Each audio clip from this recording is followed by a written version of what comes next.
আসসালামু আলাইকুম। অনুশীলনীর প্রশ্ন সমাধান ক্লাসে তোমাদেরকে স্বাগতম। আজকে আমরা তাপগতিবিদ্যার যে অনুশীলনীর প্রশ্ন, ইসাক স্যার, তপন স্যারের অনুশীলনীর যতগুলো প্রশ্ন আছে সেগুলো আমরা সলভ করব।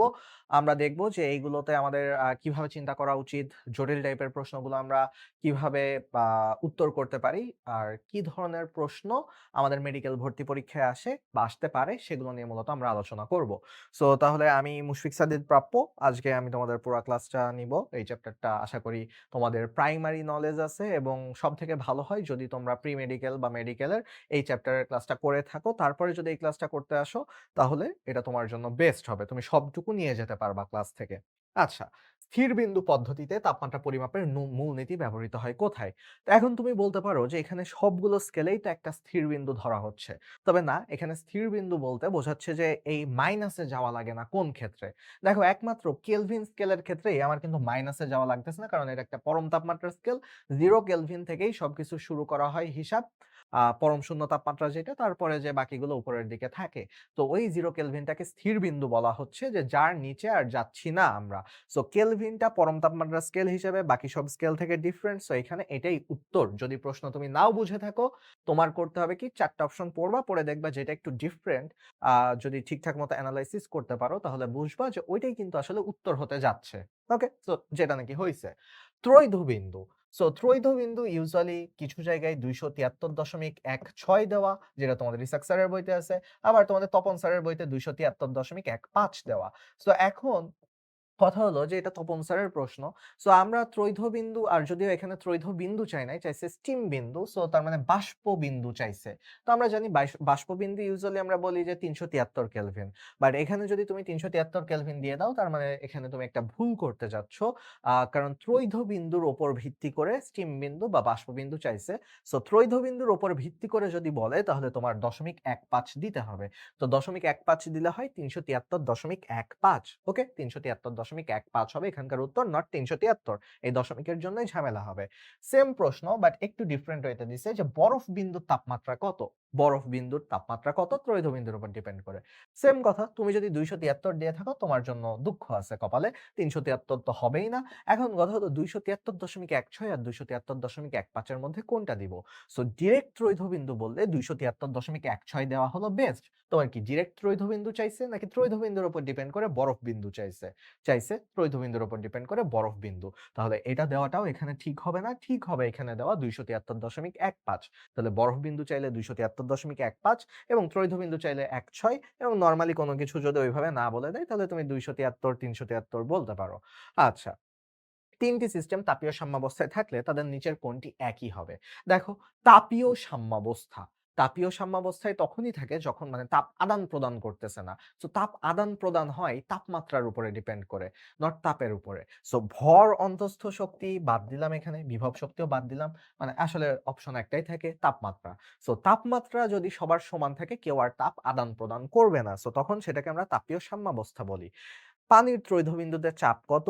আচ্ছা, 4.58 মিলিমিটার পারদ। 4.58 সবাই পড়ছো, কিন্তু সেন্টিমিটার নাকি মিলিমিটার এটা নিয়ে একটা ঝামেলা হয়। মিলিমিটার পারদ আমাদের একটু সাবধানে এগুলো খেয়াল করে পড়তে হবে। যে তাপমাত্রায় প্রমাণ চাপে বিশুদ্ধ বরফ গলতে শুরু করে, গলতেছে। দ্যাট মিনস কি, বরফ গলে যায় কত ডিগ্রি সেলসিয়াস তাপমাত্রায়? 0 ডিগ্রি সেলসিয়াস। তো আমরা ওই দিক থেকে চিন্তা করি। 0 ডিগ্রি সেলসিয়াস তাপমাত্রায় যে গলে যায় সেটাকে আমরা বলতেছি কি, নিম্ন স্থির বিন্দু, তাই না? স্টিম বিন্দু আর ঊর্ধ্ব স্থির বিন্দু তো একই কথা বোঝাচ্ছে, যে লাইক হলো বরফ হয়, বাষ্প হয়ে যায় কখন, তাই না? গ্যাসীয় অবস্থায় পরিণত হয় কখন? সেটা বোঝাচ্ছে। বাট এখানে নিম্ন স্থির বিন্দু বা বরফ বিন্দুও বলা হয় যখন বরফ গলতে শুরু করে। ভাইয়া ত্রৈধ বিন্দু কেন হলো না? ত্রৈধ বিন্দু আচ্ছা অলমোস্ট কাছাকাছি, বাট ত্রৈধ বিন্দু হওয়ার জন্য একটা শর্ত ফিল আপ করা লাগে, যে ৩ টা অবস্থাই একই সাথে থাকতে হয়। বরফ বা কঠিন, তরল আর গ্যাস। এখানে তো আর গ্যাসের কথা বলে নাই দেখে আমার নিম্ন স্থির বিন্দুটা উত্তর আমি নিলাম। পানির ত্রৈধবিন্দুর তাপমাত্রা কত? কি শিখালাম একটু আগে? ত্রৈধবিন্দু থাকলে 0.16 দেওয়া হলো বেটার। ওকে? ত্রৈধবিন্দু থাকলে 0.16 দেওয়া বেটার। দেখো, 0.16 দিতে হবে ত্রৈধবিন্দু থাকলে। বাট বরফ বিন্দু যদি বলে যে ত্রৈধবিন্দুর সাপেক্ষে বরফ বিন্দু তখন কিন্তু ১ পাঁচ দিতে হবে।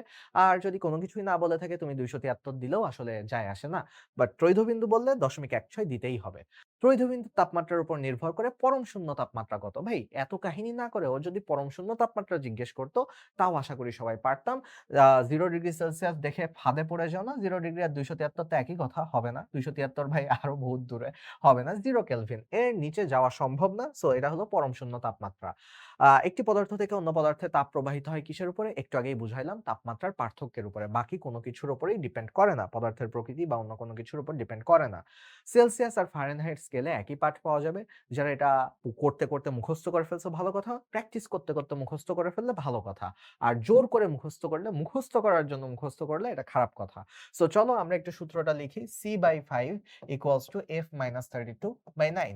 সো আমাদের বলছে যে এমন একটা তাপমাত্রা পাওয়া যায় যে কোন তাপমাত্রায়, অর্থাৎ দেয়ার ইজ এ তাপমাত্রা, একটা তাপমাত্রা আছে যেখানে নাকি তোমার ফারেনহাইট আর সেলসিয়াস সেম হবে। তার মানে সেম ধরলাম কত? এক্স হবে। তো তার মানে ধরলাম যে এক্স তাপমাত্রায় দুইজনই হলো সেম হবে। সো দুই জায়গায় এক্স বসায় দিলাম। তার মানে অতএব আমি বলতে পারি যে 9 এইদিকে গুণ করে দিই। 9x, আমি একটু শর্টেই করতেছি, এক লাইন স্কিপ করলাম। তোমাদের জন্য আর বেশি ভাঙলাম না। 5x আর -32, যেহেতু 5 এর সাথে গুণ হচ্ছে, যেহেতু এই দিকটা 5x মাইনাস ৫ দুগুণে ১০ হাতে ০ ১ ৩ ৫ ১৫ ১৬০। ওকে। সো তাহলে গেল। তাহলে 9x থেকে 5x বিয়োগ করো, কত হয়? এদিকে নিয়ে আসলে 4x হয়ে যায়। এখানেও এক লাইন স্কিপ করলাম। আশা করি তোমরা ধরতে পারতেছো। এইটুকু তো করতে হবে, দ্রুত না হলে আরেকটু স্লো করে নিজে হাতে করো। তোমরা যারা বুঝতে পারতেছো না থামো, প্রত্যেকটা লাইন আমি কোন লাইন স্কিপ করতেছি করো, করে তারপরে তুমি সামনের দিকে আগাও। ওকে। সো গেল, 4 দিয়ে ভাগ করলে -40 হয়ে যায়। সো তার মানে এই যে -40 ডিগ্রি সেলসিয়াস, অথবা একই তো কথা, -40 ডিগ্রি ফারেনহাইট, যেহেতু দুই দিকেই সেম। তার মানে এই -40 ডিগ্রিতে সেলসিয়াস আর ফারেনহাইট ইকুয়াল হয়। সো তাহলে উত্তর হবে -40 ডিগ্রি সেলসিয়াস বা -40 ডিগ্রি। ওকে। সো গেল। তাহলে একইভাবে তুমি কেলভিন আর ফারেনহাইটেরটা করা শিখে যাবা, ৫৭৪ অলমোস্ট যেটা। ওকে? সো আর সেলসিয়াস আর কেলভিন কখনোই এক হতে পারে না। কারণ ওদের মধ্যে কনস্ট্যান্ট একটা ২৭৩ এর গ্যাপ থাকে, তাই না? সেলসিয়াস আর কেলভিন। আচ্ছা গেল। তাপমাত্রা স্কেল পরিবর্তনের ক্ষেত্রে কোনটি সঠিক নয়? এখন কথা হলো যে তোমাদের এখানে একটা প্রবলেম আছে যে তোমরা ভাবো যে আচ্ছা ভাইয়া মাত্র তো করলাম C/5 = F-32 আ by 9 equals to K-273/9। So তাহলে অলমোস্ট যখন আমার পার্থক্য বলবে বা পরিবর্তন বলবে তখন একই সূত্র হয়তো কাজে লাগবে। বাট এখানেই তুমি ভুল। এখানেই তুমি ভুল। যখন তোমাকে আ বলবে যে পরিবর্তন, পরিবর্তন যখন বলতেছে দ্যাট মিনস তখন কিন্তু আসলে দেখো ব্যাপারটা একটু অন্যরকম হয়ে যাচ্ছে। একটু অন্যরকম কারণ কি? দেখো পরিবর্তন মানে কি? পরিবর্তন মানে C1 - C2/5। ওকে? পরিবর্তন মানে কি? পরিবর্তন মানে F1 - 32 minus F2 - 32, F2 - 32 by 9। Okay. Sorry, এখানে ইয়ে দিয়ে দিচ্ছি। সরি, এই যে দেখছো তাড়াহুড়ো করতে যে देखा आपने কি যেন? লাপারওয়াহি কা নতিজা। ওকে। সো গেল। এখন K1 - 273 মাইনাস K2 - 273। ঠিক আছে? সো গেল বাই 5। ওকে।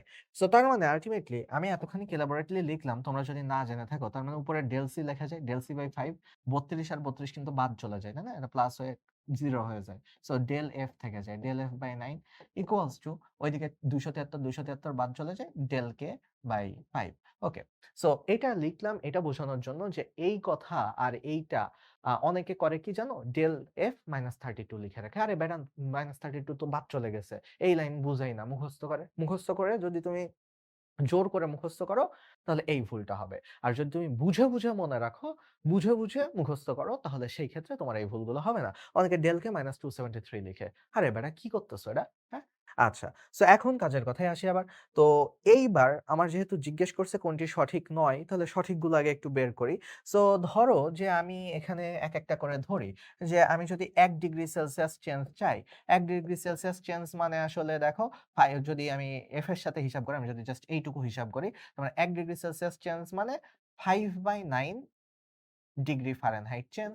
আচ্ছা, আবার ভাইস ভার্সা। আমি যদি বলি যে আচ্ছা আমি তো একবার এদিক থেকে চিন্তা করলাম, আমি আবার এদিক থেকে চিন্তা করি যে ভাইয়া ১ ডিগ্রি ফারেনহাইট মানে কত? তাহলে এটা যদি ১ ডিগ্রি হয় 9 এদিকে চলে আসে। তাহলে আল্টিমেটলি কত হবে? 9/5 ডিগ্রি সেলসিয়াস চেঞ্জ। তো তাহলে দেখি তো ১ ডিগ্রি ফারেনহাইট আর হলো হুম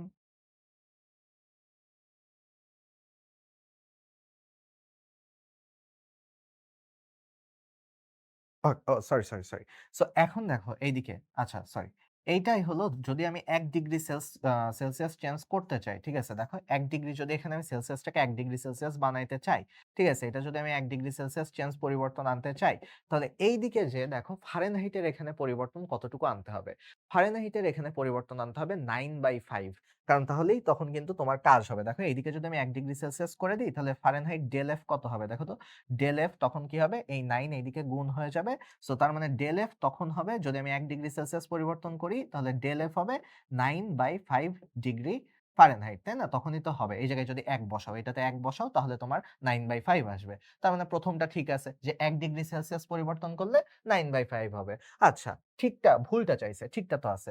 সেম কথা এবার ওই দিক থেকে চিন্তা করো যে আমি ফারেনহাইটকে ১ ডিগ্রি ধরলাম যে ভাই ১ ডিগ্রি ফারেনহাইট মানে কত? So del C ১ degree Fahrenheit তার মানে এটার মান হলো ১, এটার মান হলো ১ তাহলে ৫ ওইদিকে গুণ করো তার মানে আল্টিমেটলি 5/9 ডিগ্রি সেলসিয়াস। তার মানে ১ ডিগ্রি ফারেনহাইটের পরিবর্তনে 5/9 ডিগ্রি সেলসিয়াস পরিবর্তন হবে। সো তার মানে এইটাও আমরা পেলাম।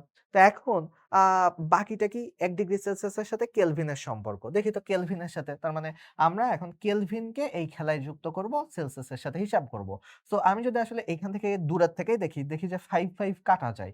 5 কাটা যায় মানে হলো del C equals to del K. তো তোমরা মনে হয় এটা পড়ছো, তাই না? দেখো তো একটু চেনা লাগতেছে যে ভাইয়া ১ ডিগ্রি সেলসিয়াস পরিবর্তন মানেই ১ কেলভিন পরিবর্তন। এটা তো আমরা নিজেরাও জানি। সো ১ ডিগ্রি সেলসিয়াস পরিবর্তন মানে ১ কেলভিন পরিবর্তন। তার মানে এই কথাটা কি ভুল না? আচ্ছা এই কথাটা কি ঠিক? এই কথাটাও ভুল না। সো এখানে আসলে ডাবল উত্তর অনুশীলনের প্রশ্ন এটাতে ডাবল উত্তর ছিল যে ভুল কোনটা? ভুল হলো খ আর ঘ। আমরা যেহেতু ভুল খুঁজতেছি ভুল হলো খ আর ঘ। এবার যদি দেখি ৯৮.৬ ডিগ্রি ফারেনহাইট তাপমাত্রায় সমতুল্য থার্মোডায়নামিক্সের তাপমাত্রা কত? আচ্ছা ফারেনহাইটকে আমাদের বলতেছে কেলভিনে নিয়ে যাইতে। এত কাহিনী বুঝতে হবে না ভাই থার্মোডায়নামিক তাপমাত্রা বলতে বুঝাইতেছে কেলভিনের তাপমাত্রা কত। সো চলো আমরা হলো সূত্রে লেগে পড়ি। F-32/9 আ তারপরে ইকুয়ালস টু K-273/5 ওকে, ভালো কথা। F এর জায়গায় আমরা কি বসালাম? F এর জায়গায় আমরা 98.6 বসালাম। 98.6 ম্যাথ গুলো করে ফেলি। 9 ইকুয়ালস টু K-273/5 ওকে। সো এখন বিয়োগ যদি করি এটার রেজাল্ট কত আসে? বিয়োগ আস্তে ধীরে করতে পারো। আমি করতে অভ্যাস হয়ে গেছে। 666 5 এদিকে গুণ করে দিই, 5 গুণ করে দিলাম। 9 এই জায়গায় থাকলো তার মানে K-273 হলো। সো এখন এইটুকুর হিসাব যদি করি আমি ৩ দিয়ে কাটাকাটি করা যাচ্ছে। বোঝা যাচ্ছে এটা ৩ দিয়ে কাটলে ২২.২ হয়। এটা ৩ দিয়ে কাটলে ৩ হয়। যেহেতু এইটা হলো কতর কাছাকাছি? এটা হলো ২১। আচ্ছা এটার মধ্যে কয়বার যায়? চলো একটু হিসাব করে দেখে নিই। ২২.২২ তো ২২.২২ ধরো দশমিক মনে ধরলাম নাই। ঠিক আছে? সো আল্টিমেটলি ৩ দিলে গেলে ৩ ৭ ২১ কত থাকে? ১, ২, ৪ তার মানে আল্টিমেটলি 74 আসে। যেহেতু দশমিক একটা উঠায় দিছিলাম, এই দশমিকটা এখানে একটু বসায় দাও 7.4 তার মানে এইটা দিয়ে এটাকে কাটাকাটি করলে 7.4 আসে। ঠিক আছে? এটা দিয়ে এটাকে কাটাকাটি করলে 7.4 আসে। এখন কথা হলো যে ভাইয়া 7.4 আর ৫ গুণ করলে কত হয়?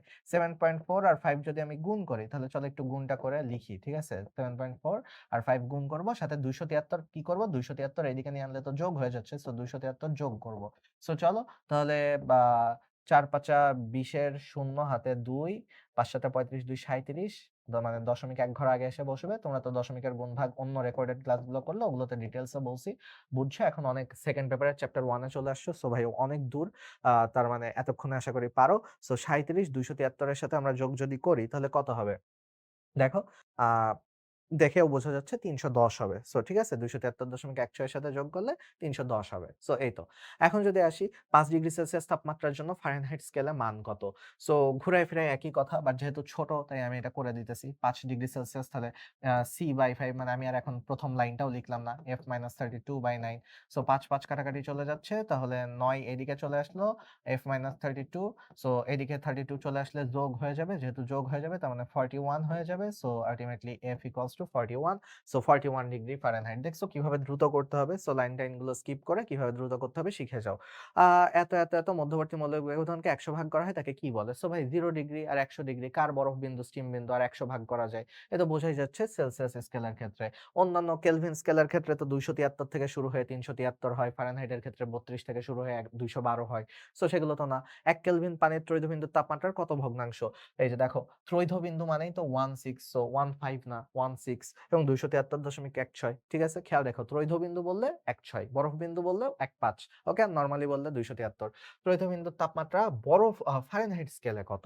আচ্ছা, ফারেনহাইট স্কেলে আমরা জানি যে সেলসিয়াস স্কেলে তো 200 কিন্তু এটা তো ফারেনহাইট, তার মানে এটা হবে না। এমনিতে আমরা জানি বরফ বিন্দু হলো 32 ডিগ্রি ফারেনহাইট। ভাই এখানে আর দশমিক টশমিক না, দশমিক নিয়ে ঝামেলাটা করে কেলভিন স্কেলে। সো তুমি ভাবতে পারো যে ভাই ফারেনহাইটে দশমিক দিলেন না কেন? লাগবে না, অপশনে ছিল, ছিল না, লাগবেও না। কোন তাপমাত্রায় ফারেনহাইট আর কেলভিন স্কেল একই পাঠ দিবে? সো এই যে তোমাদের একটু আগে যেরকম করে করাইলাম, সো সেম কাহিনী করবা। f-32/9 k-273/5।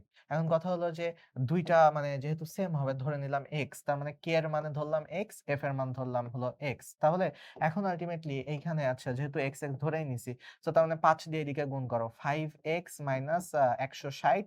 ঠিক আছে? আর 9 দিয়ে ওইদিকে গুণ করো 9x - 273 গুণ 9। অনেক লম্বা, পরে গুণ করবো না। ওকে, সো 273 এইদিকে নিয়ে আসো। আর 5x কে এদিকে নিয়ে যাও। 5x এইদিকে নিয়ে আসলে কি হয়ে যায়? 9x - 5x। আর 273 এদিকে আনলে প্লাস হয়ে যাচ্ছে। সো 273 গুণ 9 -160। ওকে? সো তাহলে এইটার এখন আমার হিসাব বের করতে হবে। আ আচ্ছা করেই ফেলি এখানে। ৩ ৯ গুণ করতেছি। ঠিক আছে? ৩ ৯ 27 এর ৭ হাতে 2, ৭ 9 63, ২ 65 এর 5 হাতে 6, 9 দুগুণে 18 6 24। তো 24 এর 57, ৭ থেকে 0 বাদ দিলে ৭, 15 থেকে 6 বাদ দিলে 9, ১ ইয়ে করলাম 2, 2297 বাই 9x 5x, এটা তাহলে 4x, 4 দিয়ে ভাগ করা। অতএব x ইকুয়ালস টু কত? x equals to 2297/4। 2297/4, তাহলে এখন ভাগ করা তো খুবই সহজ। ভাগ কিভাবে করব? এদিকে করে ফেলি। 2297 আর 4 দিয়ে ভাগ করব। দেখো বেশি অতিরিক্ত পাকনামি করতে যাবে না। এই ছোট বাচ্চাদের মতন ভাগ করবা, দেখবা যে বেঁচে গেছো। ঠিক আছে? ৪ ৫ 20 শূন্য, হাতে 2, সরি 2 বাদ দিলাম 2, তাহলে 29 থাকলো। 4 কয়বার যাবে? ৭ বার। ৪ ৭ টা 28, তাহলে 28 হাতে ১ থাকে। ১ 17 কয়বার যাবে? ৪ বার যাবে। সো ১৬। সো লাইক হলো এরপরে দশমিক সামথিং। ঠিক আছে? .25 হবে। সো ৫৭৪। ঠিক আছে? ৫৭৪.25। দেখো এই যে ৫৭৪ গেছে, তার মানে বাকিগুলো তো আর হচ্ছে না। সো আমি অটোমেটিক এখানে লাইক ৫৭৪ পেয়েই গেছি। ৫৭৪ দশমিক সামথিং। যদি দশমিকে মানে ৫৭৪ যদি আরো কয়েকটা থাকতো অপশনে, তখন আমি দশমিকের পরে বের করতাম। যেহেতু আরো নাই, ৫৭৪ পর্যন্ত পেয়ে গেছি। আল্টিমেটলি আমার আসলে আর তাহলে দরকার নাই। ওকে। ২ টি ভিন্ন তাপমাত্রার ক্ষেত্রে নিচের কোন বিবৃতিটি সঠিক? এইটা হলো একটু আগেই করে আসলাম। ১ কেলভিন আর ১ ডিগ্রি সেলসিয়াসের হলো পার্থক্যটা আরকি সঠিক। তাই না? এটা হলো সঠিক। আচ্ছা। তারপরে তাপগতীয় চলরাশি তাপগতীয় চলক নির্দেশ করে। আচ্ছা। এইখানে হলো কথা হলো যে পিভিটি, এই ৩ টা জিনিস তো আছে। পিভিটি সবগুলোর জন্যই ট্রু। পিভিটি সবগুলোর জন্যই ট্রু। এখন কিউ, এস, ইউ, এম এগুলোর ভিতরে কোনটা হলো নির্দেশ করে? এখন কথা হলো তোমাদের তপন স্যার ইসাক স্যারের বইতে এক জায়গায় পিভিটি সাথে ইউএস ২ টাকেই যোগ করছে। সো এখানে খ, গ এটার ভিতরে আচ্ছা গ টাকে নিছে, খ টাকে নেয় নাই। বাট হলো এটা অনুশীলনের প্রশ্ন বলে হুবহু এখন আ এনট্রপিকে বেশি প্রায়োরিটি দেওয়া হইছে। বাট হলো আল্টিমেটলি তোমরা দেখবা আমাদের মেডি মাস্টার বই বলো, ইসাক স্যারের বইও যদি মেডি মাস্টার বই বাদ দাও, ইসাক স্যারের বই যদি তুমি বলো দেখবা যে ওই জায়গায় ইউ কেও ধরা হইছে। এখন আমি জানি না অনুশীলনীতে যে ইসাক স্যার মনে হয় ভুলে গেছিল, উনি ভিতরে ইউ কে ধরছিল। আচ্ছা সরি, আমি তো তোরই বলে দিলাম এটা। আচ্ছা 0 ডিগ্রি সেলসিয়াস তাপমাত্রায় 0.5 ডিগ্রি সেলসিয়াস পাঠ দেয়, 100 ডিগ্রি সেলসিয়াস তাপমাত্রায় এত ডিগ্রি পাঠ দেয়, 26 ডিগ্রিতে কতটুকু পাঠ দিবে? খুবই সহজ হিসাব। মানে একটা ফল্টি থার্মোমিটার আছে, তাই না? একটা ভুল দিতেছে রিডিং, এরকম একটা থার্মোমিটার আছে। এগুলোর হিসাব করা তোমরা হয়তো জানো। সো দেখো যেকোনো বা তোমরা কিছু না জানলেও এটা নিয়ে আসলে প্যারা নাই। যেকোনো একটা জিনিসের তাপমাত্রা যেটা তুমি বের করতে চাচ্ছ ওইটার থেকে ওর বরফ বিন্দু বাদ দিবা এবং ওইটার স্টিম বিন্দু মানে স্টিম বিন্দু মানে কি বাষ্প বিন্দু থেকে আবার ওর বরফ বিন্দু বাদ দিবা। এবং সেম কাহিনী এদিকে আরেকটা যদি সমীকরণের ক্ষেত্রে করো, যে ধরো যে ওকে এটা কি লিখি, এটাও কে লিখি বা এক্স লিখি, ঠিক আছে? মানে একই কথা।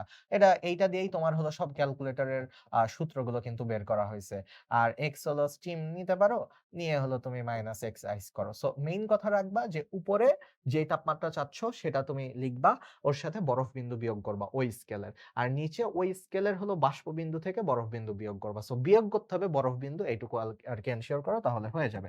সো আমরা ধরলাম যে ওইটা যেটা ভালো তাপমাত্রা মানে এটা তো আসল তাপমাত্রা 0 ডিগ্রি, বাট দেখাইতেছে ভুল। ওকে? এটা হলো আসল তাপমাত্রা, বাট দেখাইতেছে হলো ভুল। তো এখন তাহলে আসল তাপমাত্রা এত হলে দেখাবে কত, তাই না? এটা চাইছে। সো আমরা ধরলাম এক্স, এইটা ধরলাম বের করতে হবে। সো দেখাবে কত, এটা হলো এক্স ধরলাম। তো এই থিটা কত, এই থিটা হলো 26। সো তার মানে এখন লিখি 26 মাইনাস আসলে আইস কত 0, বরফ কত? ১০০, সরি বাষ্প কত? ১০০, আইস কত? 0, সো গেল। আর এক্স তো এক্স, এটা বের করতে হবে। এর আইস কত? 0.5, এর হলো বরফ বাষ্প কত? ১০০.৮, আর এর আইস কত? মাত্রই লিখলাম 0.5। সো তাহলে এখন এটা হিসাব করি চলো। সো তাহলে উপরে ২৬, নিচে ১০০, আর এদিক থেকে ১০০.৮ থেকে 0.5 বাদ দিলে কত হবে? ১০০.৩। সো উপরে এদিকে চলে এসে ১০০.৩, মানে বুঝতেছো, এটা এদিকে সরাসরি নিয়ে আসলাম, বিয়োগ করতে, করতে এটা নিয়ে চলে আসলাম। x মাইনাস 0.5, সো মানে পরে 0.5 যোগ করতে হবে এদিকে, না আপাতত যোগ করার দিকে অত বেশি ফোকাস দিলাম না। সো এখন কথা হলো যে এটা কাহিনী করাই যায়, বাট এত কাহিনী করতে চাচ্ছি না। ঠিক আছে? আমি অপশনগুলোর দিকে তাকাইলাম। দেখো, আমি আমি যখনই দেখছি যে ক্যালকুলেশন জটিল হয়ে যাবে, আমি অপশনগুলোর দিকে তাকাইলাম। এই কারণে তাকাইলাম যে অপশনগুলো কি খুবই কাছাকাছি নাকি একটু দূরে, দূরে আছে। আমি তাইলে আন্দাজ করতে পারবো। আসলে অপশনগুলো একটু দূরে, দূরে আছে। আমি কিন্তু আন্দাজ করতে পারবো। দেখো কেমনে আন্দাজ করতে পারবো? এটারে ১০০, ১০০ দিয়ে কেটে ধরলাম যে 1 পয়েন্ট সামথিং, সামথিং, সামথিং হতো। তো 1 পয়েন্ট সামথিং, সামথিং, সামথিং মানে খুবই ছোট একটা ভ্যালু, যদি এর সাথে যদি ২৬ গুণ করি, তার মানে অলমোস্ট ২৬ দশমিক সামথিং, সামথিং খুব ছোট একটা ভ্যালু হবে। আর ওই 0.5 এদিকে যোগ করে দিলে কত হয়ে যাবে? 0.5 যোগ হয়ে যাবে। সো x ইকুয়ালস টু তাহলে কত আসবে? x ইকুয়ালস টু আসবে ২৬.৫ সামথিং, সামথিং, সামথিং। এরকম কিছু একটা আসার কথা ছিল। তাহলে দেখো তো, x equals to ২৬.৫ something, something. আমি অপশন দেখে নিলাম যে কাছাকাছি আছে কিনা। ২৬.৫ দিয়ে একটাই আসবে। তাহলে এই একটাই হবে এখানকার উত্তর। ফল্টি থার্মোমিটারে এটাই দেখাবে। দেখছো? এগুলো মেডিকেল ভর্তি পরীক্ষা হলে এর থেকে বেশি ক্লোজ দিবে না, কারণ ক্যালকুলেটর ছাড়া করতেছি। ক্যালকুলেটর ছাড়া তো আর এর থেকে ক্লোজ যাওয়া পসিবল না। তাই না? একটা ফুটবলের অভ্যন্তরে বাতাস ২০ লিটার, চাপ এত, বল হঠাৎ করে ফেটে গেল। ফুটবল স্থিত বায়ুর তাপমাত্রা, আয়তন যথাক্রমে কি হবে? হঠাৎ করে যদি ফেটে যায়, তার মানে কি ওর আয়তন কি আর ওই বলের মধ্যে সীমাবদ্ধ আছে? না, আয়তন অনেক বেশি বেড়ে গেছে। সো ওর আয়তন হুট করে বেড়ে যাবে। আয়তন আচ্ছা বেড়ে যাবে। সো আয়তন বেড়ে যাবে, এটা আমরা সিওর। সরি, তাপমাত্রা তো পরে, আয়তন পরে দিছে। সরি, আয়তন পরে দিছে। সো আয়তন বেড়ে যাবে। আয়তন যেহেতু পরে আছে, আয়তন বেড়ে যাবে। এটুকু আমরা সিওর। কিন্তু তাপমাত্রা বাড়বে নাকি কমবে? আচ্ছা, যেহেতু এটা হঠাৎ করে হইছে মানে এটা হলো একটা রুদ্ধতাপীয় প্রক্রিয়া। সো রুদ্ধতাপীয় প্রক্রিয়ায় আমরা জানি যে আয়তন বাড়লে তাপমাত্রা কমে যায়। ঠিক আছে? রুদ্ধতাপে আয়তন বাড়লে তাপমাত্রা কমে যায়, আর আয়তন কমলে তাপমাত্রা বেড়ে যায়, তাই না? সো তার মানে এখানে আসলে বিপরীতভাবে তাপমাত্রা কমে যাবে এবং হলো আয়তন বেড়ে যাবে। সো রুদ্ধতাপীয় প্রক্রিয়া যেহেতু হইছে। এরপরে যদি আসি যে তাপগতিবিদ্যা, হঠাৎ থাকলেই রুদ্ধতাপীয় প্রক্রিয়া। হঠাৎ টায়ার ফেটে গেছে, রুদ্ধতাপীয়। হঠাৎ ফুটবল ফেটে গেছে, রুদ্ধতাপীয়। ওকে? তাপগতিবিদ্যায় কোন সূত্রকে ভিত্তি করে থার্মোমিটার তৈরি করে? শূন্যতম সূত্র, যেটা ফাউলার দিছে। ঠিক আছে? ফাউলার দিছে শূন্যতম সূত্র, এটার উপর ভিত্তি করে তৈরি করা হয়েছে থার্মোমিটার। তাপগতিবিদ্যার প্রথম সূত্র নিচের কোন দুটির মধ্যে সম্পর্ক স্থাপন করে? আমরা জানি প্রথম সূত্র হলো কি? আ ব্যা প্রথম সূত্র হলো W সমানুপাতিক, সরি, W সমানুপাতিক Q। ঠিক আছে? সো তাহলে এখন কথা হলো, এইটা হলো কাজ আর তাপের মধ্যে। ঠিক আছে? তাপ আর কাজের মধ্যে এটা সম্পর্ক স্থাপন করে। ঠিক আছে? তাপ আর কাজের মধ্যে সম্পর্ক স্থাপন করে। নিচের কোন শক্তি অন্য শক্তিতে রূপান্তরিত হতে চায় না? আচ্ছা। সো এখন ইউজুয়ালি তাপ শক্তি অন্য শক্তিতে সহজে রূপান্তরিত হতে চায় না। তাপ হয়ে গেছে মানে ওটা অপচয় হয়ে যাওয়ার সম্ভাবনাই বেশি। আচ্ছা, ৮০০ জুল তাপ শক্তি শোষণ করে, এর অন্তঃস্থ শক্তি ৫০০ জুল বৃদ্ধি করা হলো। সো আমাদের এখানে এই সূত্রটা আগে লিখে নিতে হবে। dq equals to du plus dw। So এখন তাহলে আমরা আরামের সাথে বসাইতে পারবো। তাপ শক্তি শোষণ করছে মানে dq। অন্তঃস্থ শক্তি ৫০০ জুল বৃদ্ধি করলো। অন্তঃস্থ শক্তি মানে du। ঠিক আছে? সিস্টেম কর্তৃক পরিবেশের উপর কৃত কাজ মানে DW কত? চাইছে DW কত? এটা চাইছে। এটা দেওয়া আছে, এটা দেওয়া আছে। তো ভাই খুবই তো সহজ হিসাব। তাহলে মানগুলো বসায় ফেলি। ৮০০ equals to ৫০০ plus DW। So ভাই তাহলে কত হবে? ৫০০ এদিকে নিয়ে আসলে তো বিয়োগ করলে তো ৩০০ হয়ে যায়। সো তার মানে DW ইকুয়ালস টু ৩০০। সো তার মানে ৩০০ জুল। ঠিক আছে? দেখো, জাস্ট নরমাল বিয়োগ। জাস্ট তোমার সূত্রটা জানতে হবে এবং কোনটা কি প্রকাশ করে জানলেই হয়ে যাবে। ২ ক্যালোরি তাপ সম্পূর্ণরূপে কাজে পরিণত হয়, তবে কাজের পরিমাণ কত? দেখো, তার মানে ওই যে আমাদের একটা সূত্র আছে না যে ১ ক্যালোরি সমান কত? মানে যে আমরা কাজ আর তাপের মধ্যে সম্পর্ক দেখলাম 4.2 জুল। সো যাদের এটা মনে রাখতে কষ্ট হয় তাদেরকে একটা টেকনিক শিখাই দিই। ঠিক আছে? দেখো, বড় যদি নাম লেখাটা, ইংলিশ লেখাটা যদি বড় হয়, সংখ্যাটা হবে ছোট। যেহেতু সমান চিহ্ন আছে তো ব্যালেন্স করতে যাবে না। আর যদি ইংলিশ লেটারটা কম হয় তাহলে সংখ্যাটা হবে বড়। কথা বুঝছো? এর সাথে বড় সংখ্যা, ক্যালের সাথে ছোট সংখ্যা। So 1 = 4.2 joule. তাহলে এখন 2 ক্যালোরি ইকুয়ালস টু কত জুল হবে? ২ দিয়ে গুণ করো, তার মানে 8.4 জুল। তাহলে সম্পূর্ণ কাজে পরিণত হলে 8.4। ট্র্যাপে পা দিও না, ট্র্যাপ হলো 8.2। আচ্ছা, এরপরে চলো যাই। ১ কাপ গরম চায়ে ঠান্ডা চামচ ডুবানো হলে কি হবে? ঠান্ডা চামচ, গরম থেকে ঠান্ডার দিকে তাপমাত্রা যায়, মানে অন্তঃস্থ শক্তি বৃদ্ধি পায়। তার মানে দেখো, তাহলে চামচ গরম হয়ে যাবে না আগে? চামচ গরম হয়ে যাওয়া মানে চামচের অন্তঃস্থ শক্তি বৃদ্ধি পাওয়া। চা ঠান্ডা হয়ে যাবে একটু আগে থেকে, তার মানে চায়ের অন্তঃস্থ শক্তি হ্রাস পাবে। সো চামচের অন্তঃস্থ শক্তি বৃদ্ধি পাবে, এটা ঠিক কথা। চামচের অন্তঃস্থ শক্তি এক থাকবে না, চামচের অন্তঃস্থ শক্তি একই থাকবে না। চায়ের অন্তঃস্থ শক্তি ভাই না, চা তো ঠান্ডা হয়ে যাচ্ছে। সো চা হলো একটু হ্রাস পাবে। সো তার মানে ক হবে এখানকার উত্তর। সমষ্ণ প্রক্রিয়া, একটা সিলিন্ডারের মধ্যে রাখা কিছু গ্যাস ৮০০ জুল কাজ সম্পাদন করলে সমষ্ণ প্রক্রিয়া। দেখো, তার মানে আমাদের সেই আগের সূত্রই যেতে হবে, dq equals to du plus dw।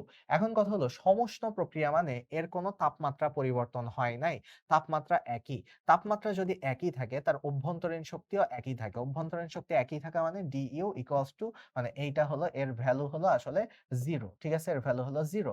So তার মানে এর ভ্যালু কিন্তু এই শব্দের মধ্যেই এর ভ্যালুটা লুকানো আছে। এটা ডিরেক্টলি বলে নাই যে 0 জুল, বাট এর ভিতরে এর শব্দটা লুকানো আছে। ওকে, তথ্যটা লুকানো আছে সমষ্ণ শব্দের ভিতরে।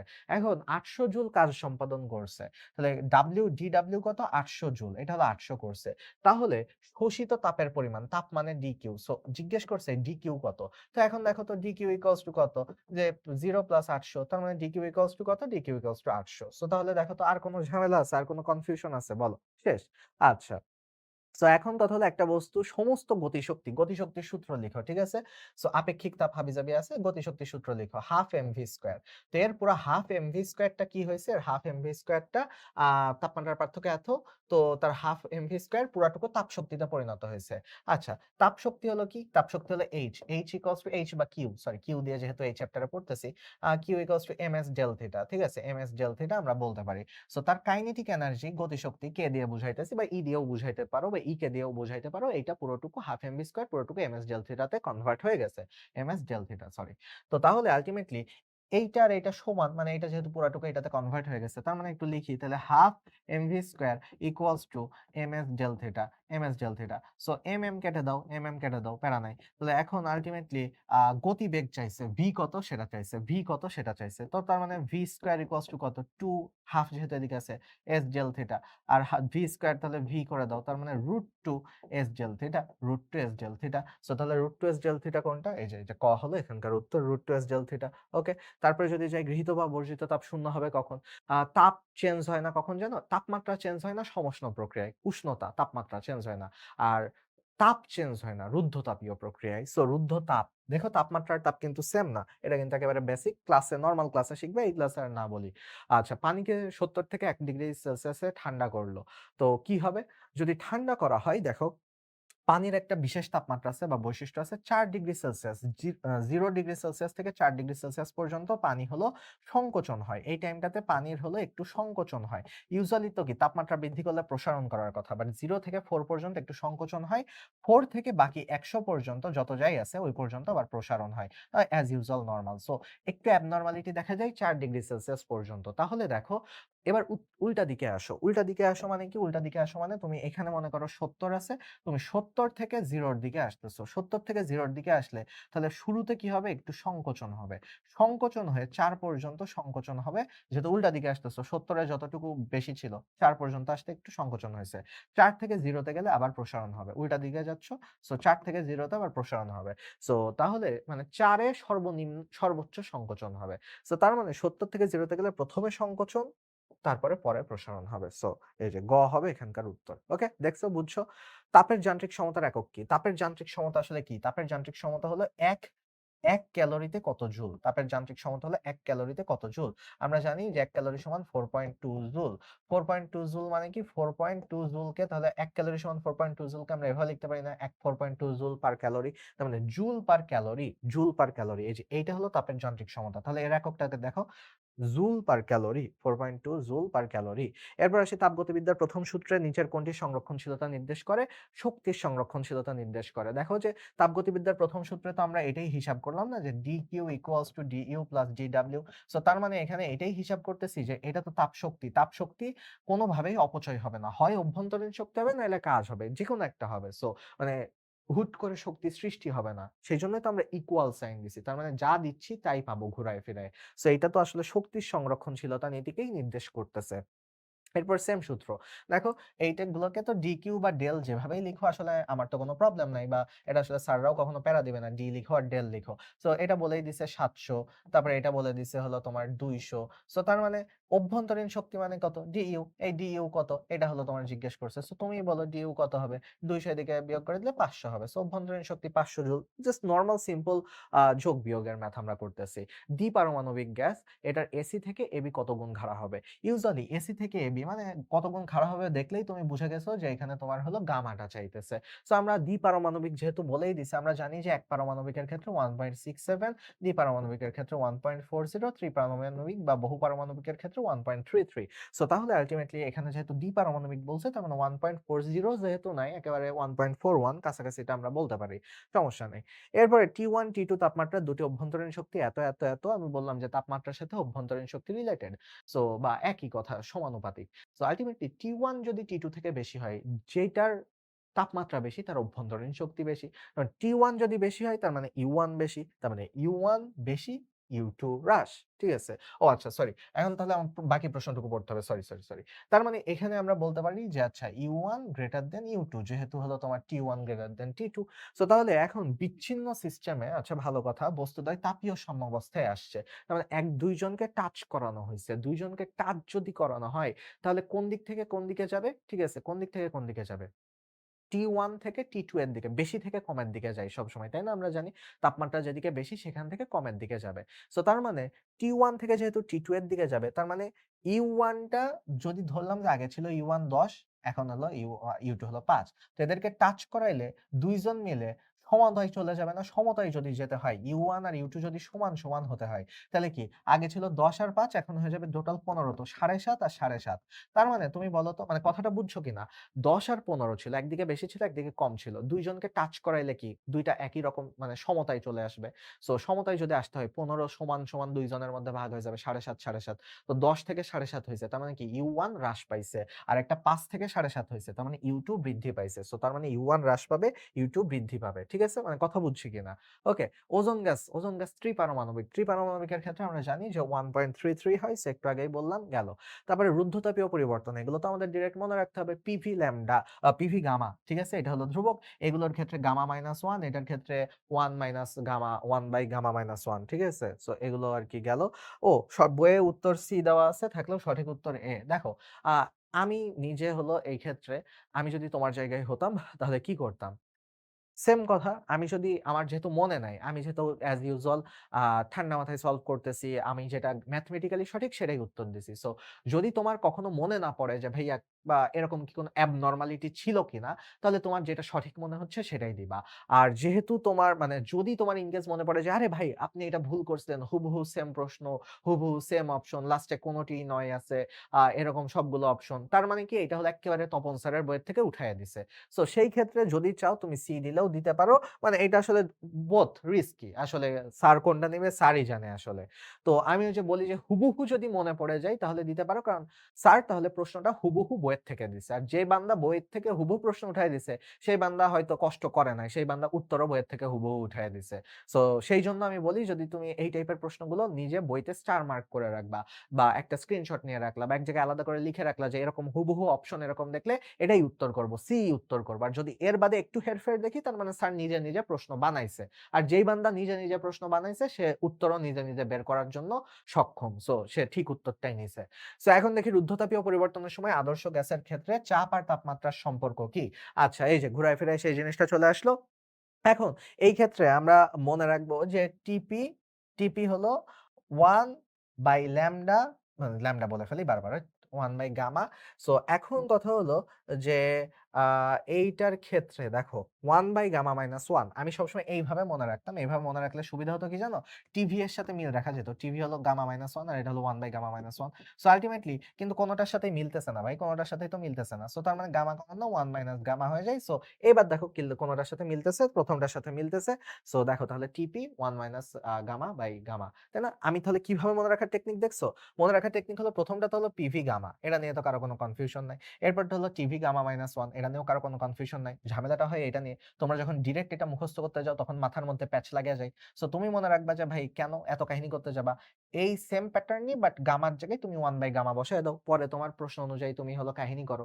সো মনে রাখারও কিন্তু একটা টেকনিক আছে। মনে রাখাও একটা আর্ট। সো মনে রাখার ভিতরেও তোমার একটা বুদ্ধিমত্তার পরিচয় দিতে হবে।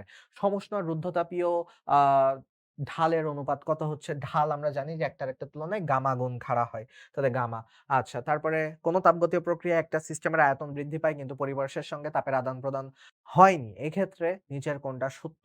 ঠিক আছে। যদি হলো পরিপার্শ্বের সাপেক্ষে আদান-প্রদান হয়নি, আয়তন বৃদ্ধি পাচ্ছে। আচ্ছা, তাপের আদান-প্রদান হয়নি। তার মানে এটা কি? এটা হলো রুদ্ধতাপীয়। রুদ্ধতাপীয় মানে dQ হলো 0। তো dQ যদি 0 হয় তার মানে আমরা বলতে পারি যে dQ equals to তো du প্লাস dW। তার মানে কি আল্টিমেটলি আমরা বলতে পারি যে এইটা। সো এই ক্ষেত্রে আয়তন বৃদ্ধি পাওয়া মানে আচ্ছা, তার মানে অতএব dW equals to minus du। তার মানে dW equals to minus du। একটু আগে যেটা বুঝাইতেছিলাম যে যদি হলো তোমার এখন আয়তন বৃদ্ধি পায়, আয়তন বৃদ্ধি পাওয়া মানে dW বৃদ্ধি পাওয়া। তাহলে এটা যেহেতু মাইনাসে তাহলে এটা কমে যাবে। মানে একটা একটার বিপরীত। আর যদি এইটা হ্রাস পায় তাহলে এইটা আবার বৃদ্ধি পেয়ে যাবে। সো এখন দেখি প্রশ্নে কি বলছে? আয়তন বৃদ্ধি পায়। আয়তন বৃদ্ধি পায় তার মানে কি? dW হ্রাস পাচ্ছে। যেহেতু dQ 0 তার মানে ওর অভ্যন্তরীণ শক্তি কমে যাচ্ছে বা অন্তঃশক্তি কমে যাচ্ছে। সো তার মানে ওর অন্তঃশক্তি আ কমে যাবে মানে অন্তঃশক্তি কমে যাবে মানে কি? ঠান্ডা হয়ে যাবে। অন্তঃশক্তি তো তাপমাত্রা। সো একটু ২-৩ লেভেলে চিন্তা করতে হবে। যদিও এটা প্রশ্নটা এখানে এড করা ঠিক হয় নাই। ৫ টা অপশন ওয়ালা এগুলো তোমাদের জীবনেও আসবে না। কিন্তু একটু ক্রিটিক্যাল থিংকিং এর জন্য দেওয়া, সলভ করে ফেলছো। দেখো সহজই ছিল। একটু পজ করো, পজ করে চিন্তা করো। এটা কিন্তু তোমাদের এইচএসসি বলো, যারা বোর্ড পরীক্ষা এখনো দাও নাই, বোর্ড পরীক্ষার আগে যদি দেখে থাকো তাহলে দেখবা যে এই টাইপের প্রশ্ন তোমাদের বোর্ড পরীক্ষায় চলে আসতে পারে। গামা 5/3 এর জন্য নিচের কোনটা সঠিক? দেখো 5/3 যদি হয় গামা, আমরা এই জিনিস জানি কিনা যে CP/CV, ঠিক আছে? CP/CV ইকুয়ালস টু হলো গামা। সো তার মানে এখানে আমরা বলতে পারি গামা যেহেতু 5/3 বলেই দিছে গামা হলো 5/3। আচ্ছা, আবার আরেকটা জিনিস আমরা এখান থেকে বলতে পারি যে CP-CV equals to R। CP-CV equals to R। So এখন দেখি আমাদের কি সিভি এর ভ্যালু গুলো বের করতে হবে। অনেকগুলো সিভি আছে। সো সিভি এর ভ্যালু গুলো আমরা একটু বের করার ট্রাই করি। তাহলে অতএব সিভি ইকুয়ালস টু কি? এই জায়গা থেকে আমরা কি বলতে পারি? সিভি এদিকে নিয়ে গেলাম, 3 আর 5 এদিকে গুণ করে দিলাম। সো লাইক 3/5 এইদিকে চলে আসলে তো উল্টায় গেল। সিপি হলো এত সিপি।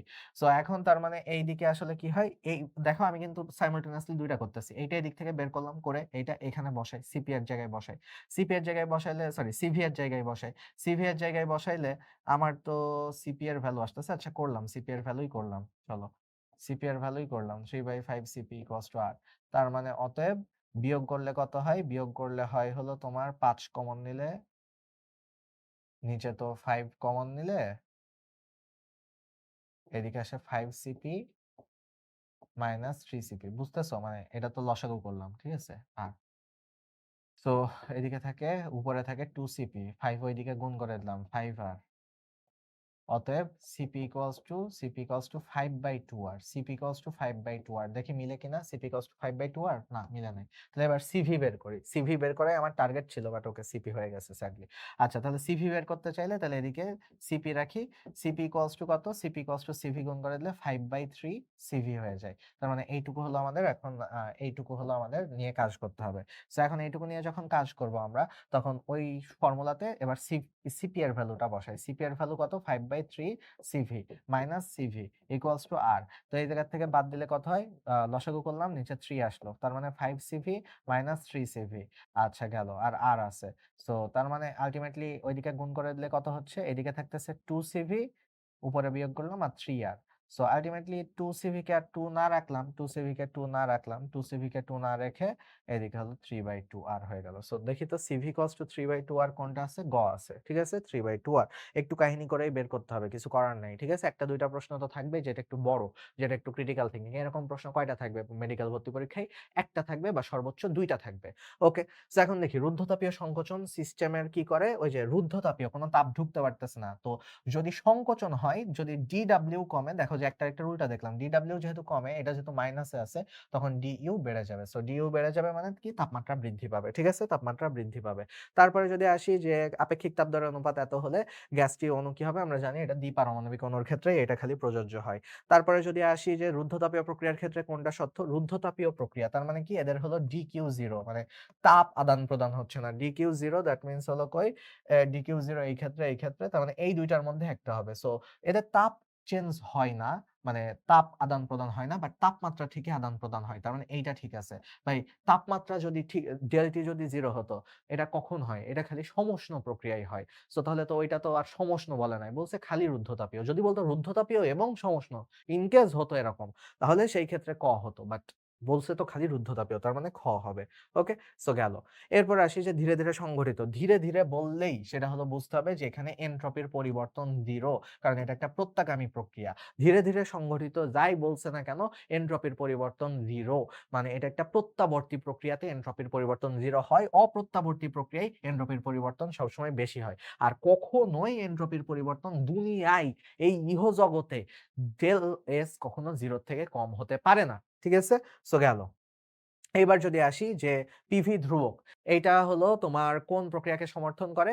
আমরা বলতো এটা বয়েলের সূত্র। বয়েলের সূত্র কি বলছে? যে নির্দিষ্ট তাপমাত্রায় নির্দিষ্ট ভরের গ্যাসের আয়তন তার হলো চাপের ব্যস্তানুপাতিক। ওকে?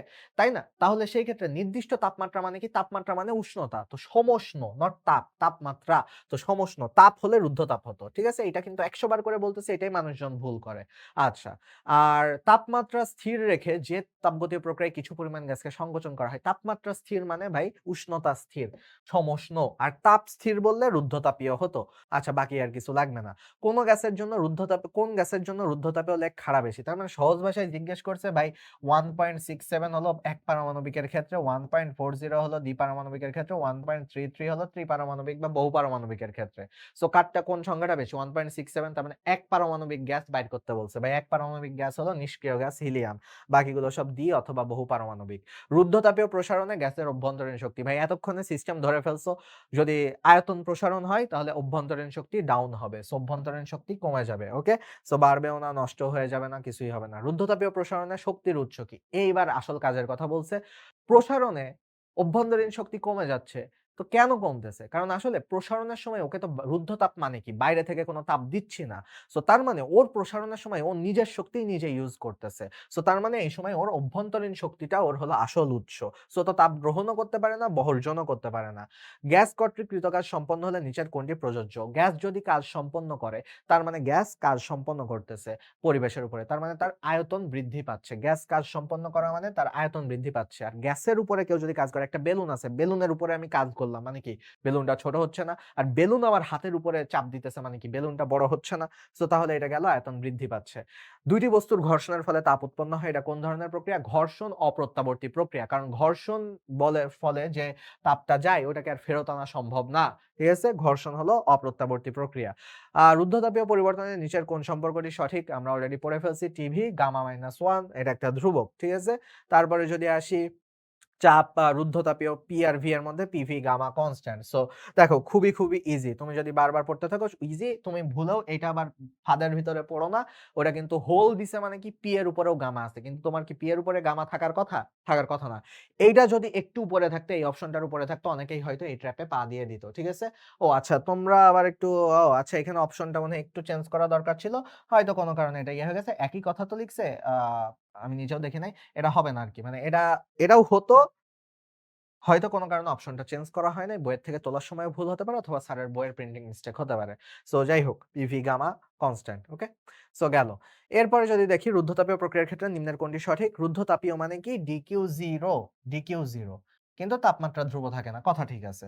কথা ঠিক আছে। সঠিক নয় চাইছে। কথা ঠিক আছে। এটা একটি ধীর প্রক্রিয়া। ভাইয়া রুদ্ধতাপীয় প্রক্রিয়া দ্রুত একটা প্রক্রিয়া। ধীর প্রক্রিয়া হলো সমষ্ণ। সো এটা সঠিক নয়। আমরা যেহেতু সঠিক নয় তার মানে এটাই উত্তর। তাও আমরা সবসময় ভালো অভ্যাস তৈরি করব।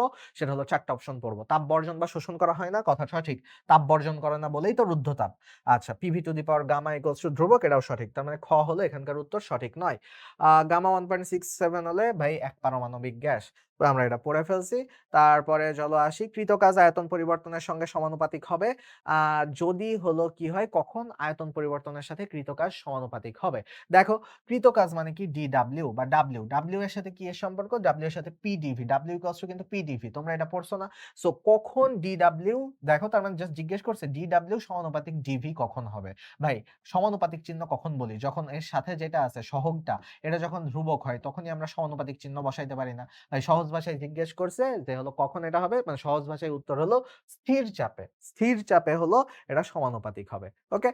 সো যাই হোক, আদর্শ গ্যাসের অন্তঃশক্তির পরিবর্তন হয় না। অন্তঃশক্তি মানে কি? অন্তঃশক্তি মানে ডিইউ। অন্তঃশক্তি মানে ডিইউ। সো মানে ডিইউ এর 0 হবে। অন্তঃশক্তির পরিবর্তন হয় না মানে ডিইউ 0 হবে। সো আমরা কি জানি যে তাপমাত্রা সেম থাকলে অন্তঃশক্তিও সেম থাকে। সো তার মানে সমউষ্ণ তাপমাত্রা সেম থাকলে অন্তঃশক্তির পরিবর্তন হবে না। সমউষ্ণ পদ্ধতিতে অন্তঃশক্তির পরিবর্তন হবে না। আচ্ছা, একটা আদর্শ গ্যাস তাপ অন্তরকের আবরণযুক্ত দৃঢ়পাত্রে শূন্য মাধ্যমে প্রসারিত হলো। নিম্নের কোনটি ঘটে? দেখো একটা গুরুত্বপূর্ণ কয়েকটা ক্লু দেওয়া আছে এবং তোমাদের পারা প্রশ্নের ভিতরে তাপ অন্তরক মানে এখানেও তাপ বাইরেও যেতে পারতেছে না, ভিতরেও আসতে পারতেছে না। দ্যাট মিনস এটা একটা রুদ্ধতাপ। দ্যাট মিনস এটা একটা রুদ্ধতাপীয় প্রক্রিয়া। সো রুদ্ধতাপের ক্ষেত্রে প্রসারিত হচ্ছে। তো তোমরা অলরেডি একেবারে খুশি হয়ে গেছো, খুশিতে নাচতেছো যে ভাই পারি তো। রুদ্ধতাপে প্রসারণ হলে তাপমাত্রা হ্রাস পায়। রুদ্ধতাপে প্রসারণ হচ্ছে মানে অন্তঃস্থ শক্তি আর তাপমাত্রা হ্রাস পাবে। সরি, কি বলছে? উত্তর এ দেওয়া থাকলেও বি হবে। সো আমরা ঠিকটাই শিখতেছি। আ যদিও বইতে ক দেওয়া আছে। ভাই প্যারা নাই। তোমার পরীক্ষার হলে হুবহু মনে পড়লে হুবহু ক দিও। আর হুবহু যদি মনে না পড়ে তাহলে ঠিকটাই দিবা। ঠিকটা শিখে যাচ্ছ, ঠিকটাই দিবা। নিয়নের ক্ষেত্রে গামা এর মান কত? নিয়নের ক্ষেত্রে গামা এর মান হলো যেহেতু একপারমাণবিক গ্যাস, মানে কেমনে একপারমাণবিক বুঝলাম? যেহেতু আ নিষ্ক্রিয় গ্যাস তাহলে একপারমাণবিক বন্ধন তৈরি করে না। তাহলে 1.67। সমউষ্ণ প্রক্রিয়ায় সিস্টেমের কোন রাশিটি স্থির থাকে? সমউষ্ণ, উষ্ণতা সেম। উষ্ণতা মানে তাপমাত্রা নট তাপ। তাহলে তাপমাত্রা সেম থাকে। তারপরে যদি আসি যে আমরা ৫০০ মিটার উঁচু জলপ্রপাতের তলদেশ এবং শীর্ষদেশের পানির তাপমাত্রার পার্থক্য কত হবে? সো তার মানে আমাদের এইটা জাস্ট জিজ্ঞেস করছে উপরে, উপরে পানি আছে। তার মানে স্থিতিশক্তি কত? mgh। দেখো ফিজিক্সের কোন জিনিসপাতি চলে আসছে এখানে? স্থিতিশক্তি চলে আসছে। আর এখানে তোমার কি হবে? তাপমাত্রার পরিবর্তন হলো ms ডেল থিটা। সো দেখো কাটাকাটি চলে যায়। যেহেতু ওজন দেওয়া নাই তার মানে আমার টেনশন মুক্ত হয়ে গেলাম যে আমার ওজন নিয়ে কোন ভর নিয়ে কোন কাজ করতে হবে না। G তো আমাদের মুখস্থ 9.8। তবে কি G 9.8 ধরবো না? এই যে G লিখলাম না, আমি চেক করলাম। G 10 দেওয়া থাকলে আমার জন্য হিসাব করা সুবিধা। সো আমি খুঁজে নিলাম যে 10 দেওয়া আছে কিনা। 10 না দেওয়া থাকলেও আমি 10 ধরে নিতাম। আমার জন্য 10 দিয়ে করাটা সুবিধা। এত কাহিনী আমি করতে পারব না। ওকে, মানে করার ইচ্ছা নাই, এত তেল নাই। ঠিক আছে? 10 বলেই দিছে, বেঁচে গেছি। আচ্ছা। সো ৫০০ মিটার হাইট আর এস কত বলে দিছে ৪২০০।